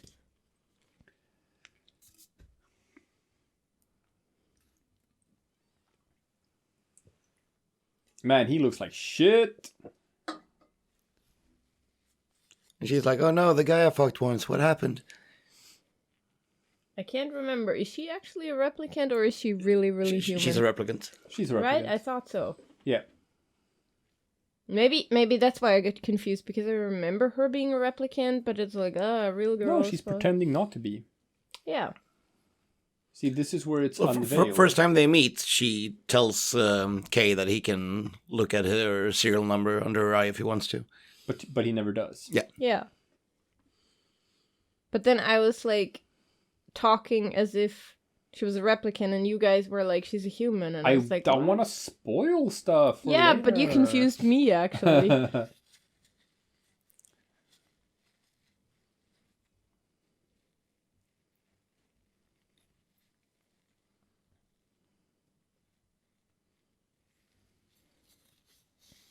Yeah, so this is where it's where the mystery unravels.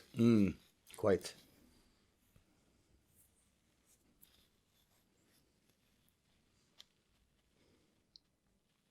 I couldn't tell from the lighting. Does she only have one eye? Yes. Yeah.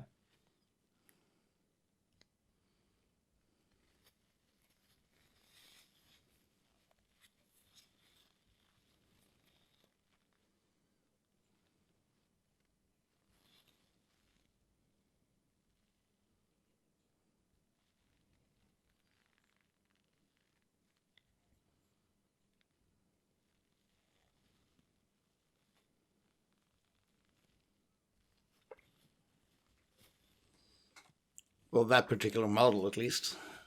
Hmm? Well, that particular model, at least. Well, I assume she lost her eye. Well, yeah, but you're talking about the baby. Oh. So now it's like, yeah, tons of them. Tons of replicants have broken free from Wallace's control. And they're all just walking around outside in society, pretending that they're still doing just fine.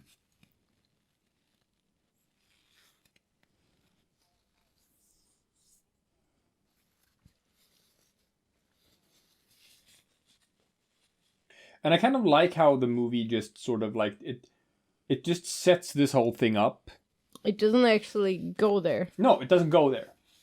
It's just telling us that like this is something that can happen sometime in the future. Yeah, sure. But this is a personal story. This is just Kay's or Joe's. This is just his story.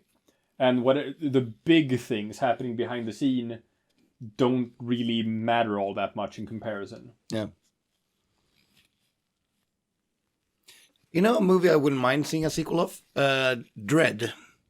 I haven't seen it. Not Stallone's, but... I know. The Wait, actual you good haven't one. seen Dread? With Carl Urban. No, I have not seen it. I haven't made you watch it? No. I thought I You did. haven't seen Karate Kid, you're not allowed. Yeah. Yeah, there you go. Fine. Oh.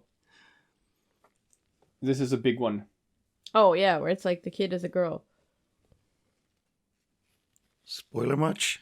No, she just said that. Yeah. Alright, missed it. Yeah, because you were shitting on me for not having And seen here- Karate Yeah. Kid. And here, one very important line.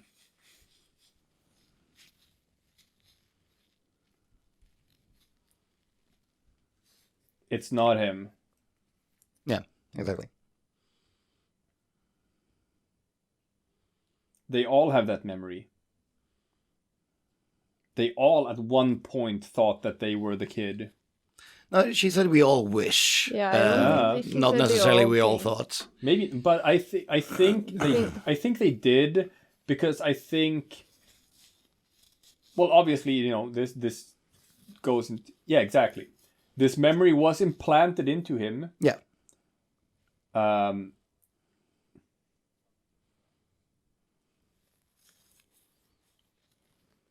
Yeah. So this memory is real. Yeah. But it was implanted, which means it was implanted by someone who creates memories and implants memories. Yeah, of course. Yeah, except like, yeah, she just used one of her own memories. Yeah, I know. So this is where you can sort of figure out that, like, oh, it's actually her. Yeah. But, I mean, for the very slow ones, they show it. But, yeah.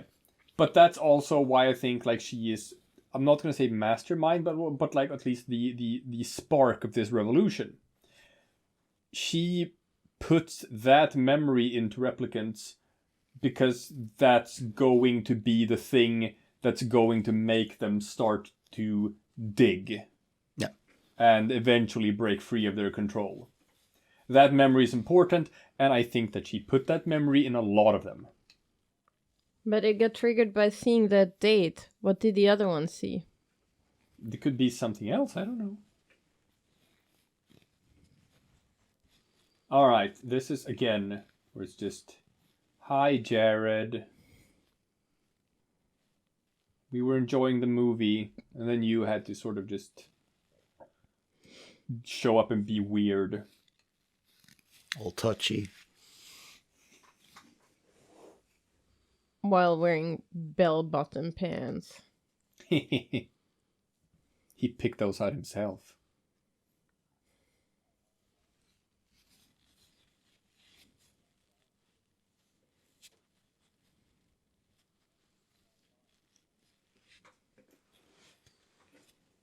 Are you just really showing him the skull of your dead wife or whatever? The synthetic skull. Mm.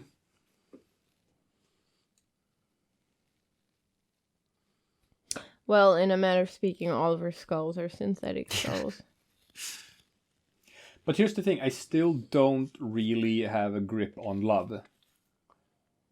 It'll come. That's good to know. I mean, we've only been together, 5 years? Ha ha ha ha, zing. Shabam. No, the character. Her. What? It's her name. Oh! Her name is Love. Oh. L-U-V. Oh, he didn't Oh. pick up on Christ. it. Ugh. I thought... This isn't even the first time I've said it during this recording. Jesus. I know her name. Yeah. I didn't. Fucking hell. No, I don't really have a grip on her. Because if we accept the idea that she is not under Wallace's control, just like the others, she is still fighting against the revolution.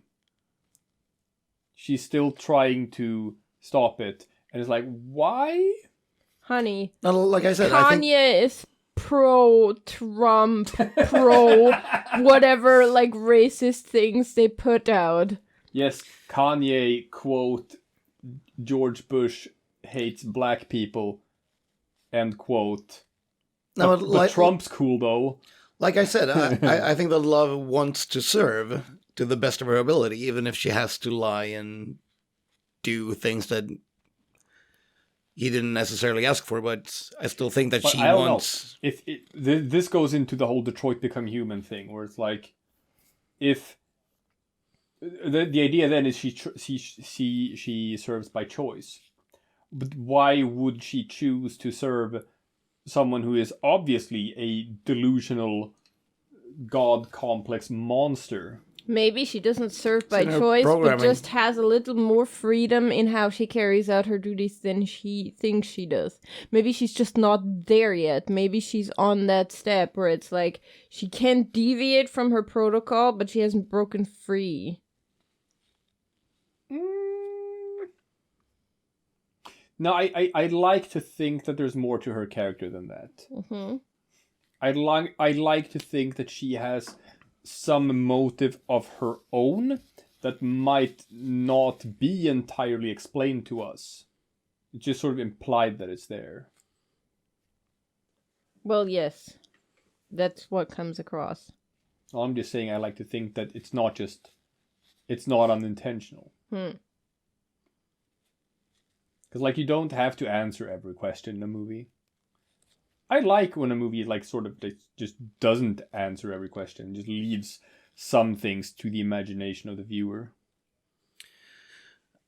I don't know if I recall correctly, but I think I saw a commentary before where they tried to portray her as an angry child. Mm-hmm. Which is why she actually has, severe mood swings and uncontrollable rage at times. So they've tried to portray the character very immature and impulsive. Ah. Maybe she's a very fresh replicant. I think she's supposed to be a prototype as well, with another emotional inputs than others. All right. Although I don't know if that's a breakdown from another viewer or from the actual creators, since I don't remember where I got it from.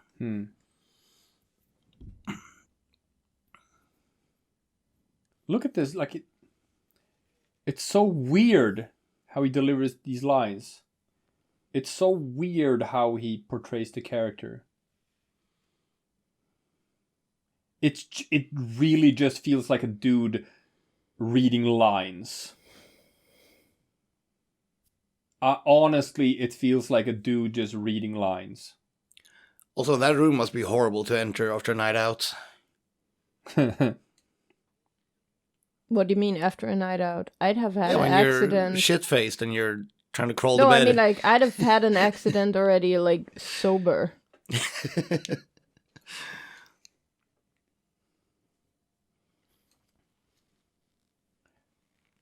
But Yeah, this come is, on, that's JoJo hair, like total. yeah, that's a JoJo haircut. And shoulders. Yeah, that's a JoJo everything.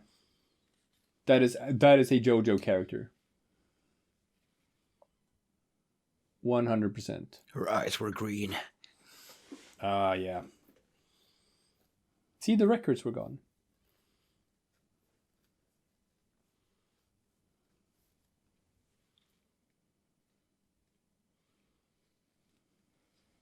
But like, That must be the creepiest thing, to see someone you love, but with like slight mistakes. yeah. And also, like, if you age 30 years, like And your tastes change. They do. They don't. Shut up, Mike. I know you were gonna go there, but they do. They do, Mike. It's just you are an emotionally stunted person. Well, I can't argue. but no, like when I was 18, I was sort of into 18-year-olds. When I was 25, I was sort of into 25-year-olds. Stuff How like about that. this scene right here? He still has a thing for green eyes after like 40 years. I mean, I'm not sure that's exactly a thing. But my point is, when you're 60... Well, no, you're not going to be into 60-year-olds. No. That's gross. Wait, kidding. what? Yes, you are. Me? Hell no. But you. No, I'm gonna do like that widower of Anna Nicole Smith, like just sit there 80 years old with my gas tank in a wheelchair. Wait, Anna true Nicole happiness. Smith is dead? See? What? I told you. Who? I told you. I don't really know if that's her real body, though. Yeah, it is. I've seen it in other things. Okay.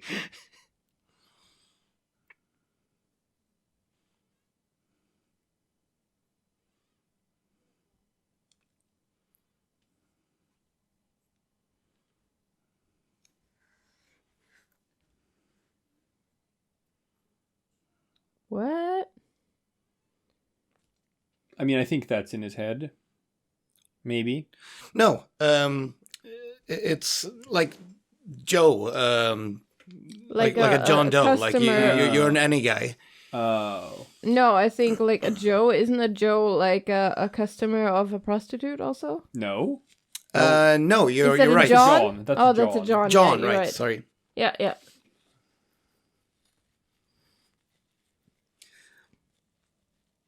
But yeah, that whole line is just there to make you be like, so it wasn't real. Well, maybe it is, maybe it isn't. No, that's why that line is there, to create the debates. Yeah. Just the same way as they had the debate in the first movie.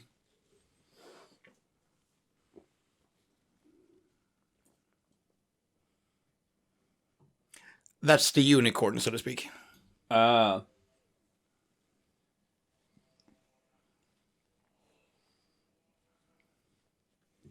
I find that fight scene that's about to happen To be the worst part of the movie? so uncomfortable. I feel like I it's, barely had any idea what was going on. Like I couldn't follow, you know. well, it's also a bit of a slight. I get it. Wait, Like- how do And you it's like so long. Dread? I mean, I get that we're sort of invoking the first movie here. It's the same thing as the rooftop scene. See, it's like poetry. It rhymes. But how do you enjoy Dread if you're so opposed to violence? Well, no, I just look away. It's For not most of Through the movie. whole movie? no, it's graphic violence. Like in Dread, it doesn't really feel like all that.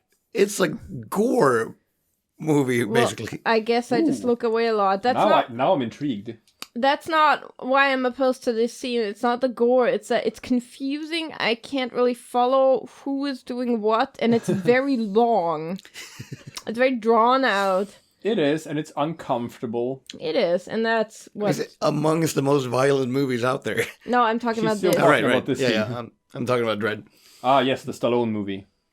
No, Is it? Though? I that's don't know. that's the worst Dread. But it's like, I have two kinds of, like, there's violence that's just like, you know, something happens and something explodes and whatever, and then there's like... How could they make a fucking Dread movie and he only wears the helmet for 5 minutes? We're talking about Stallone now. Yeah. I don't know. How could they do that? You know what you should do, Nicholas? You should do a Let's Watch with Anna seeing the original Old Boy. No! I've tried to make her watch it. No! It's amazing. God, It's no! a beautiful movie. Huh? It's a beautiful movie. It's an amazing movie. Fuck that shit. I don't give a shit. But No. but it's really good though. Uh-huh. Why do you hate Korean filmmaking? Yeah, why do you hate Koreans? We've been over this. I'm not interested in incest. Oh, you spoiled it. No? She probably got it from somewhere. She read up. She read up. No, I'm pretty sure you spoiled it. No, I would never. Or someone did. It's like people... come on, people talk about this on the internet. It's an old movie. Anyway, let's not spoil it anymore. For the few people out there who are actually quite a lot of people who have not seen Old Boy. Also, don't watch the American version. It's shit. It is. Watch the actual Korean movie. It's amazing. And it's not even close. It's not even close. The Korean movie is really, really good, and the American movie is shit!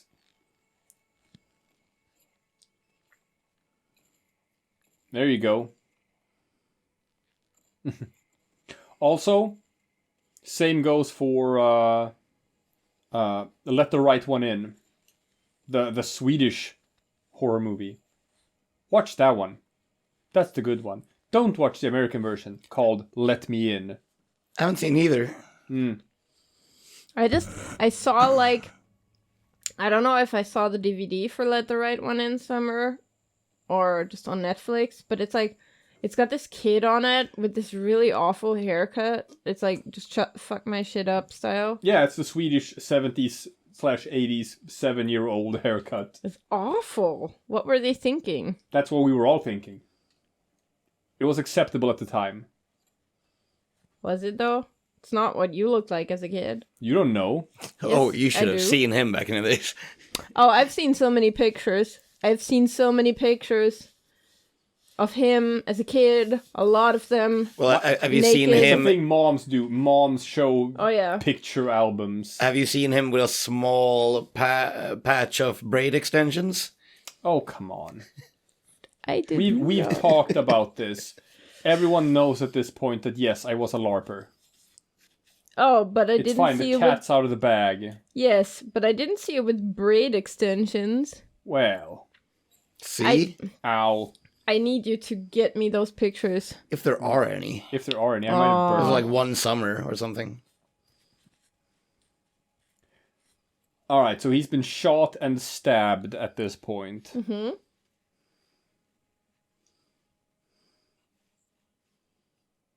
I'm the best one? It's like, explain your character!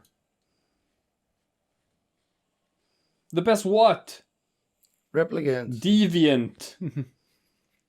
The best at Mario Kart, Yes. clearly. And knife fighting. Mario Kart knife fighting.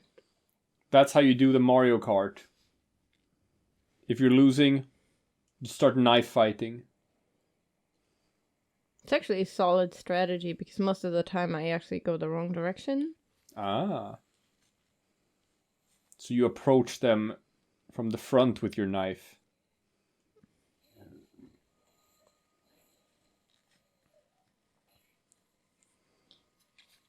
The one-handed choke, that's a power move. Yeah, the rape choke. Jesus. But they're doing it like to each other. Are they?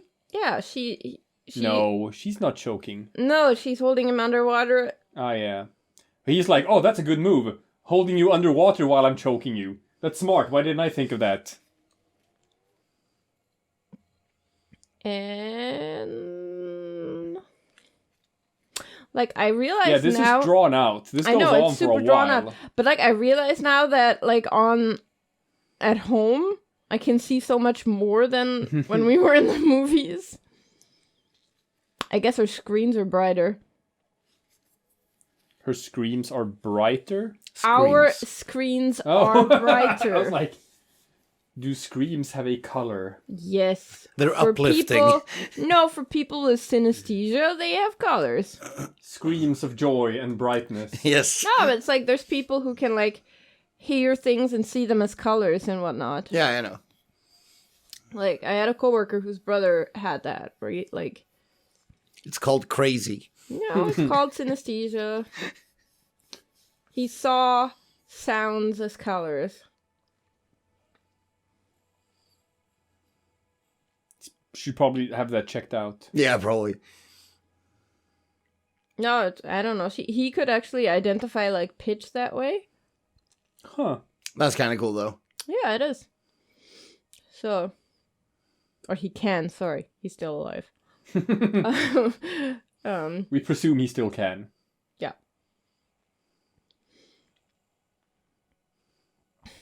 But yeah, all in all, I understand that they wanted to do a callback to the first movie with the whole fight in the rain and whatnot. But I feel like the thing with Harrison Ford and Rutger Hauer in the first movie had a different weight to it than this. Yeah.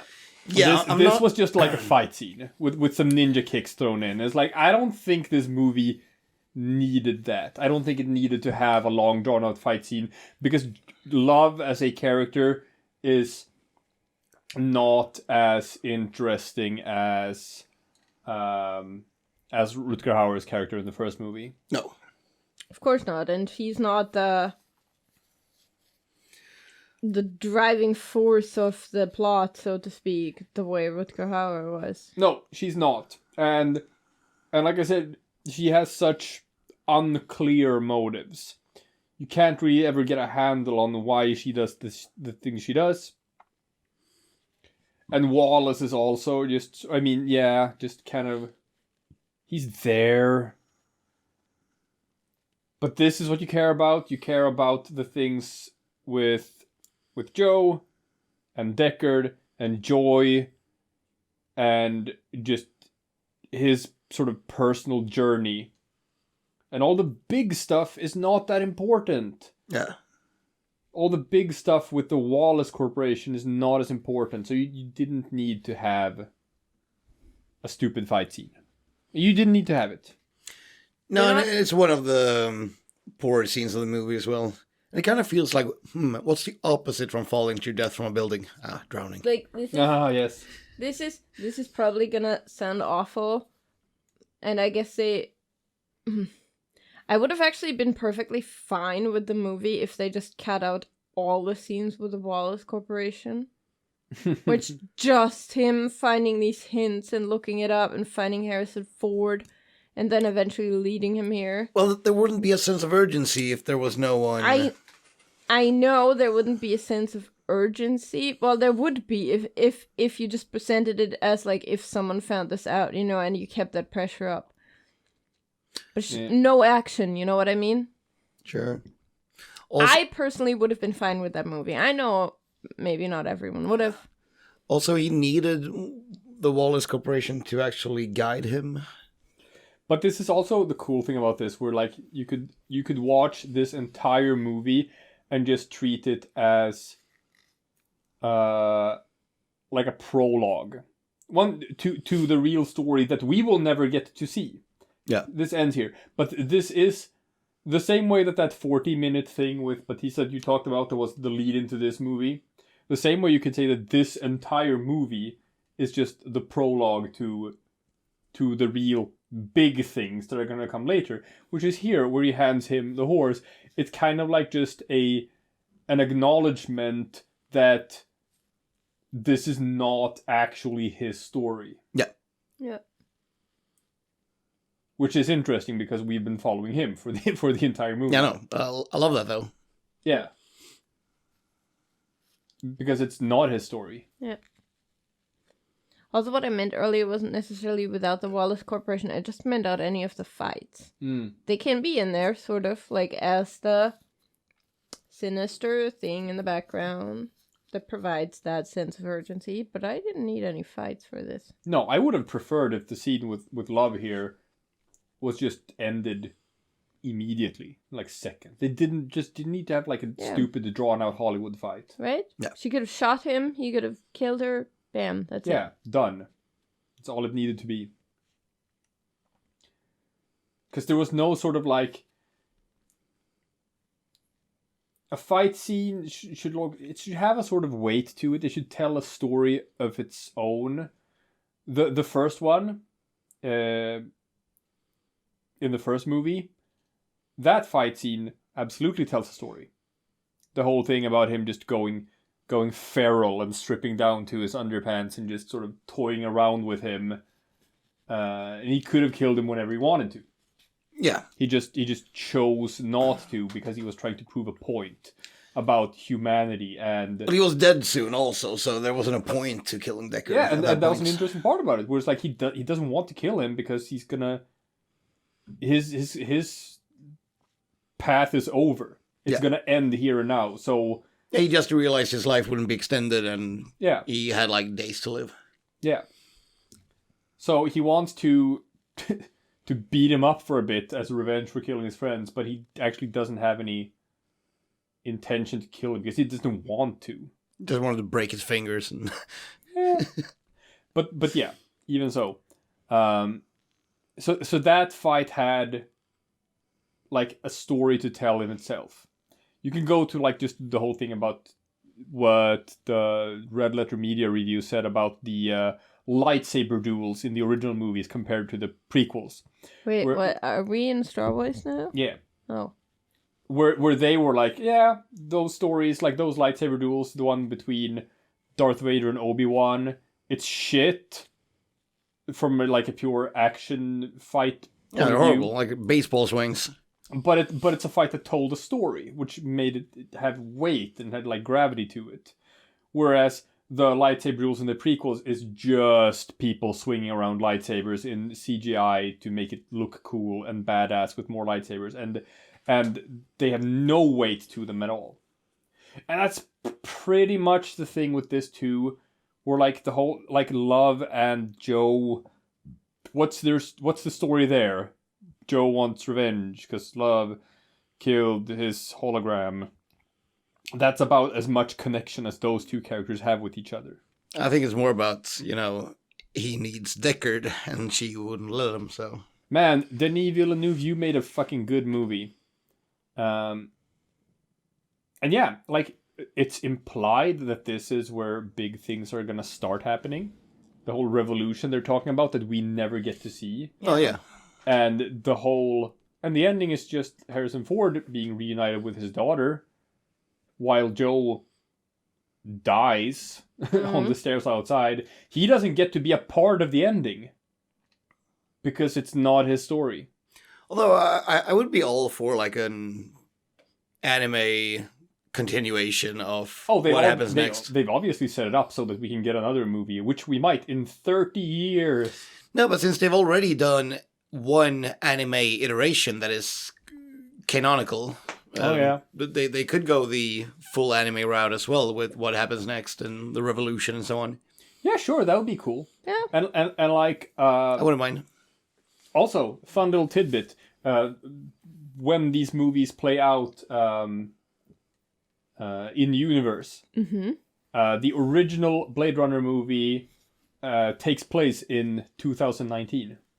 All right. We are currently living in the year of the Blade Runner. Nice. I will slide to... Isn't it also the year of some other stuff? Oh, yeah. Blade Runner 2019.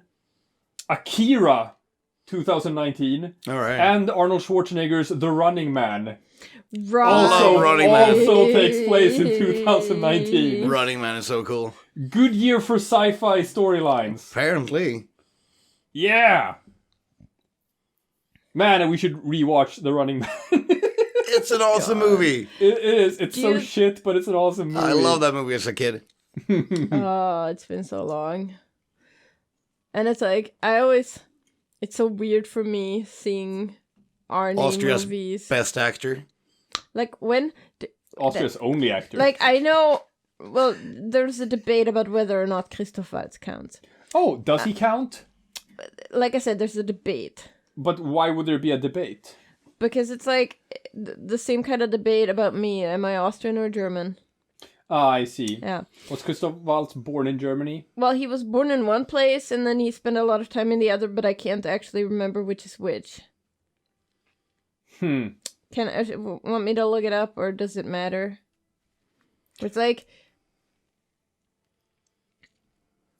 But both sides claimed him for the Oscar, so... But hasn't he described himself as just being Viennese? Well, so do I. Say I do something super famous, right? Okay, for those who don't know, I actually have the German citizenship, but, like, I grew up in Austria. I'm from Vienna. But, like, say I win, like, I don't know, some sort of super great prize, like a Nobel Prize or something.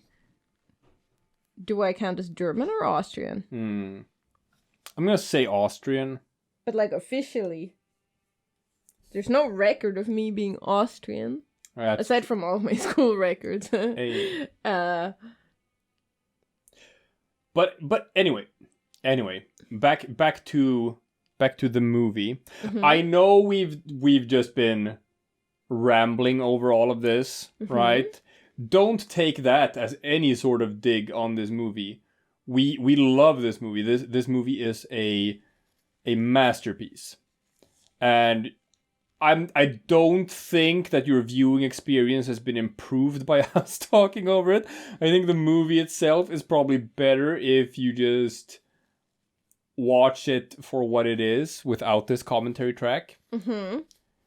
Yeah. Go watch this movie, but don't listen to us. Yes. Shit, it's too late. Erase this from your memory. Erase all of this and just go back in time and watch it without any of this. Yeah. Yeah, just watch the movie. It's a fantastic movie. Denis Villeneuve, you are a brilliant man. And you improved on something I did not know could be improved upon. I'm sad that this movie didn't get the I mean, it got accolades, right? It got reviewed very well, but it wasn't a commercial success. It's too long and too slow for that. I guess. But like the original movie wasn't a commercial success either. The original Blade Runner, when it came out, sold kind of badly. Really? Yeah. I didn't know that. Yeah, it kind of tanked, actually. And it was only like just over the next decade or so where it sort of like developed into this cult classic and made up for it in like VHS sales and stuff like that. And later on, the director's cut versions, they sold very well. But yeah, the original movie was a commercial flop, which is, I guess, why, like, just, you know, is it fitting that this movie also didn't sell very well?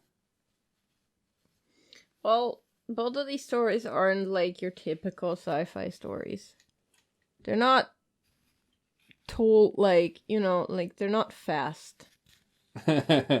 No, and this is a movie that came out during peak Marvel. Yeah, we're just like, oh, you want to tell a sort of sci-fi fiction story. Does it have superheroes in it? Yeah, kinda. Except, you know, except everything's shit. Didn't it come out roughly at the same time as Avengers? Not Endgame, but the first one of the last one. I might be wrong about this, but I'm gonna say... But something else was. I'm gonna say Black Panther. Is that the same year? I don't know. I remember there being some other Marvel thing. So, Well, look it up. When did Blade Runner 2049 come out? 2017. 2017. Mm-hmm. Right. I think that might be Black Panther. October 2017. Right. I'm gonna look this up real quick. Avengers. No, Black Panther's 2018. So you might be right. But then it can't. I don't know. Some Avengers 2. No, that's 2015. Infinity War was 2018. I don't know. Oh, right. Infinity War and Black Panther were very close together. Right. So it was like the year before Infinity War. I don't know. Star Wars something. Something was happening. Yeah, Star Wars was happening. There was a Star War.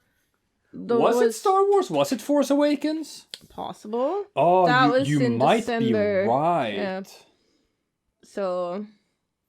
Let's see. No, Force Awakens is also 2015. Well, the other one. What, The Last Jedi? Mm-hmm. Yeah, The Last Jedi is 2017. Yeah.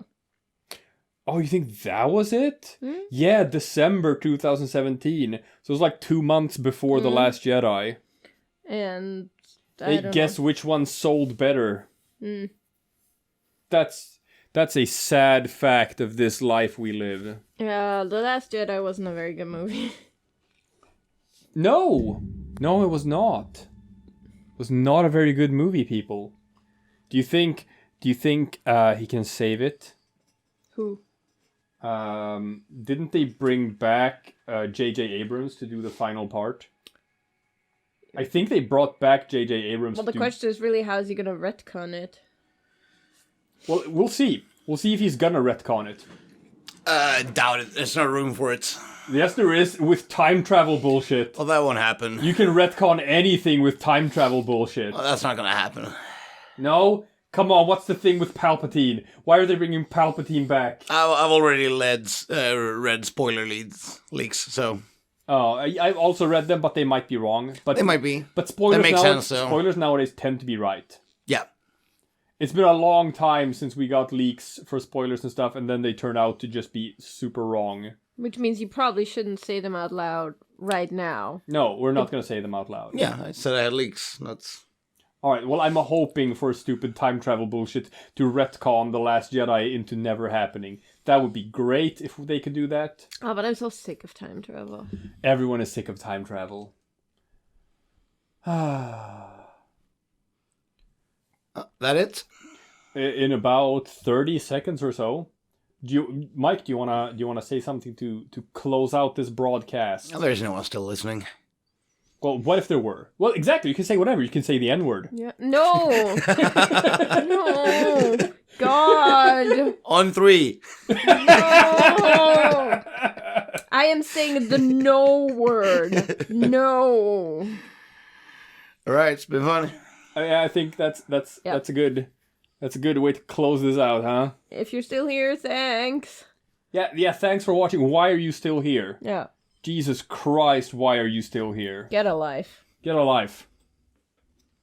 Okay, bye. Bye-bye. Bye.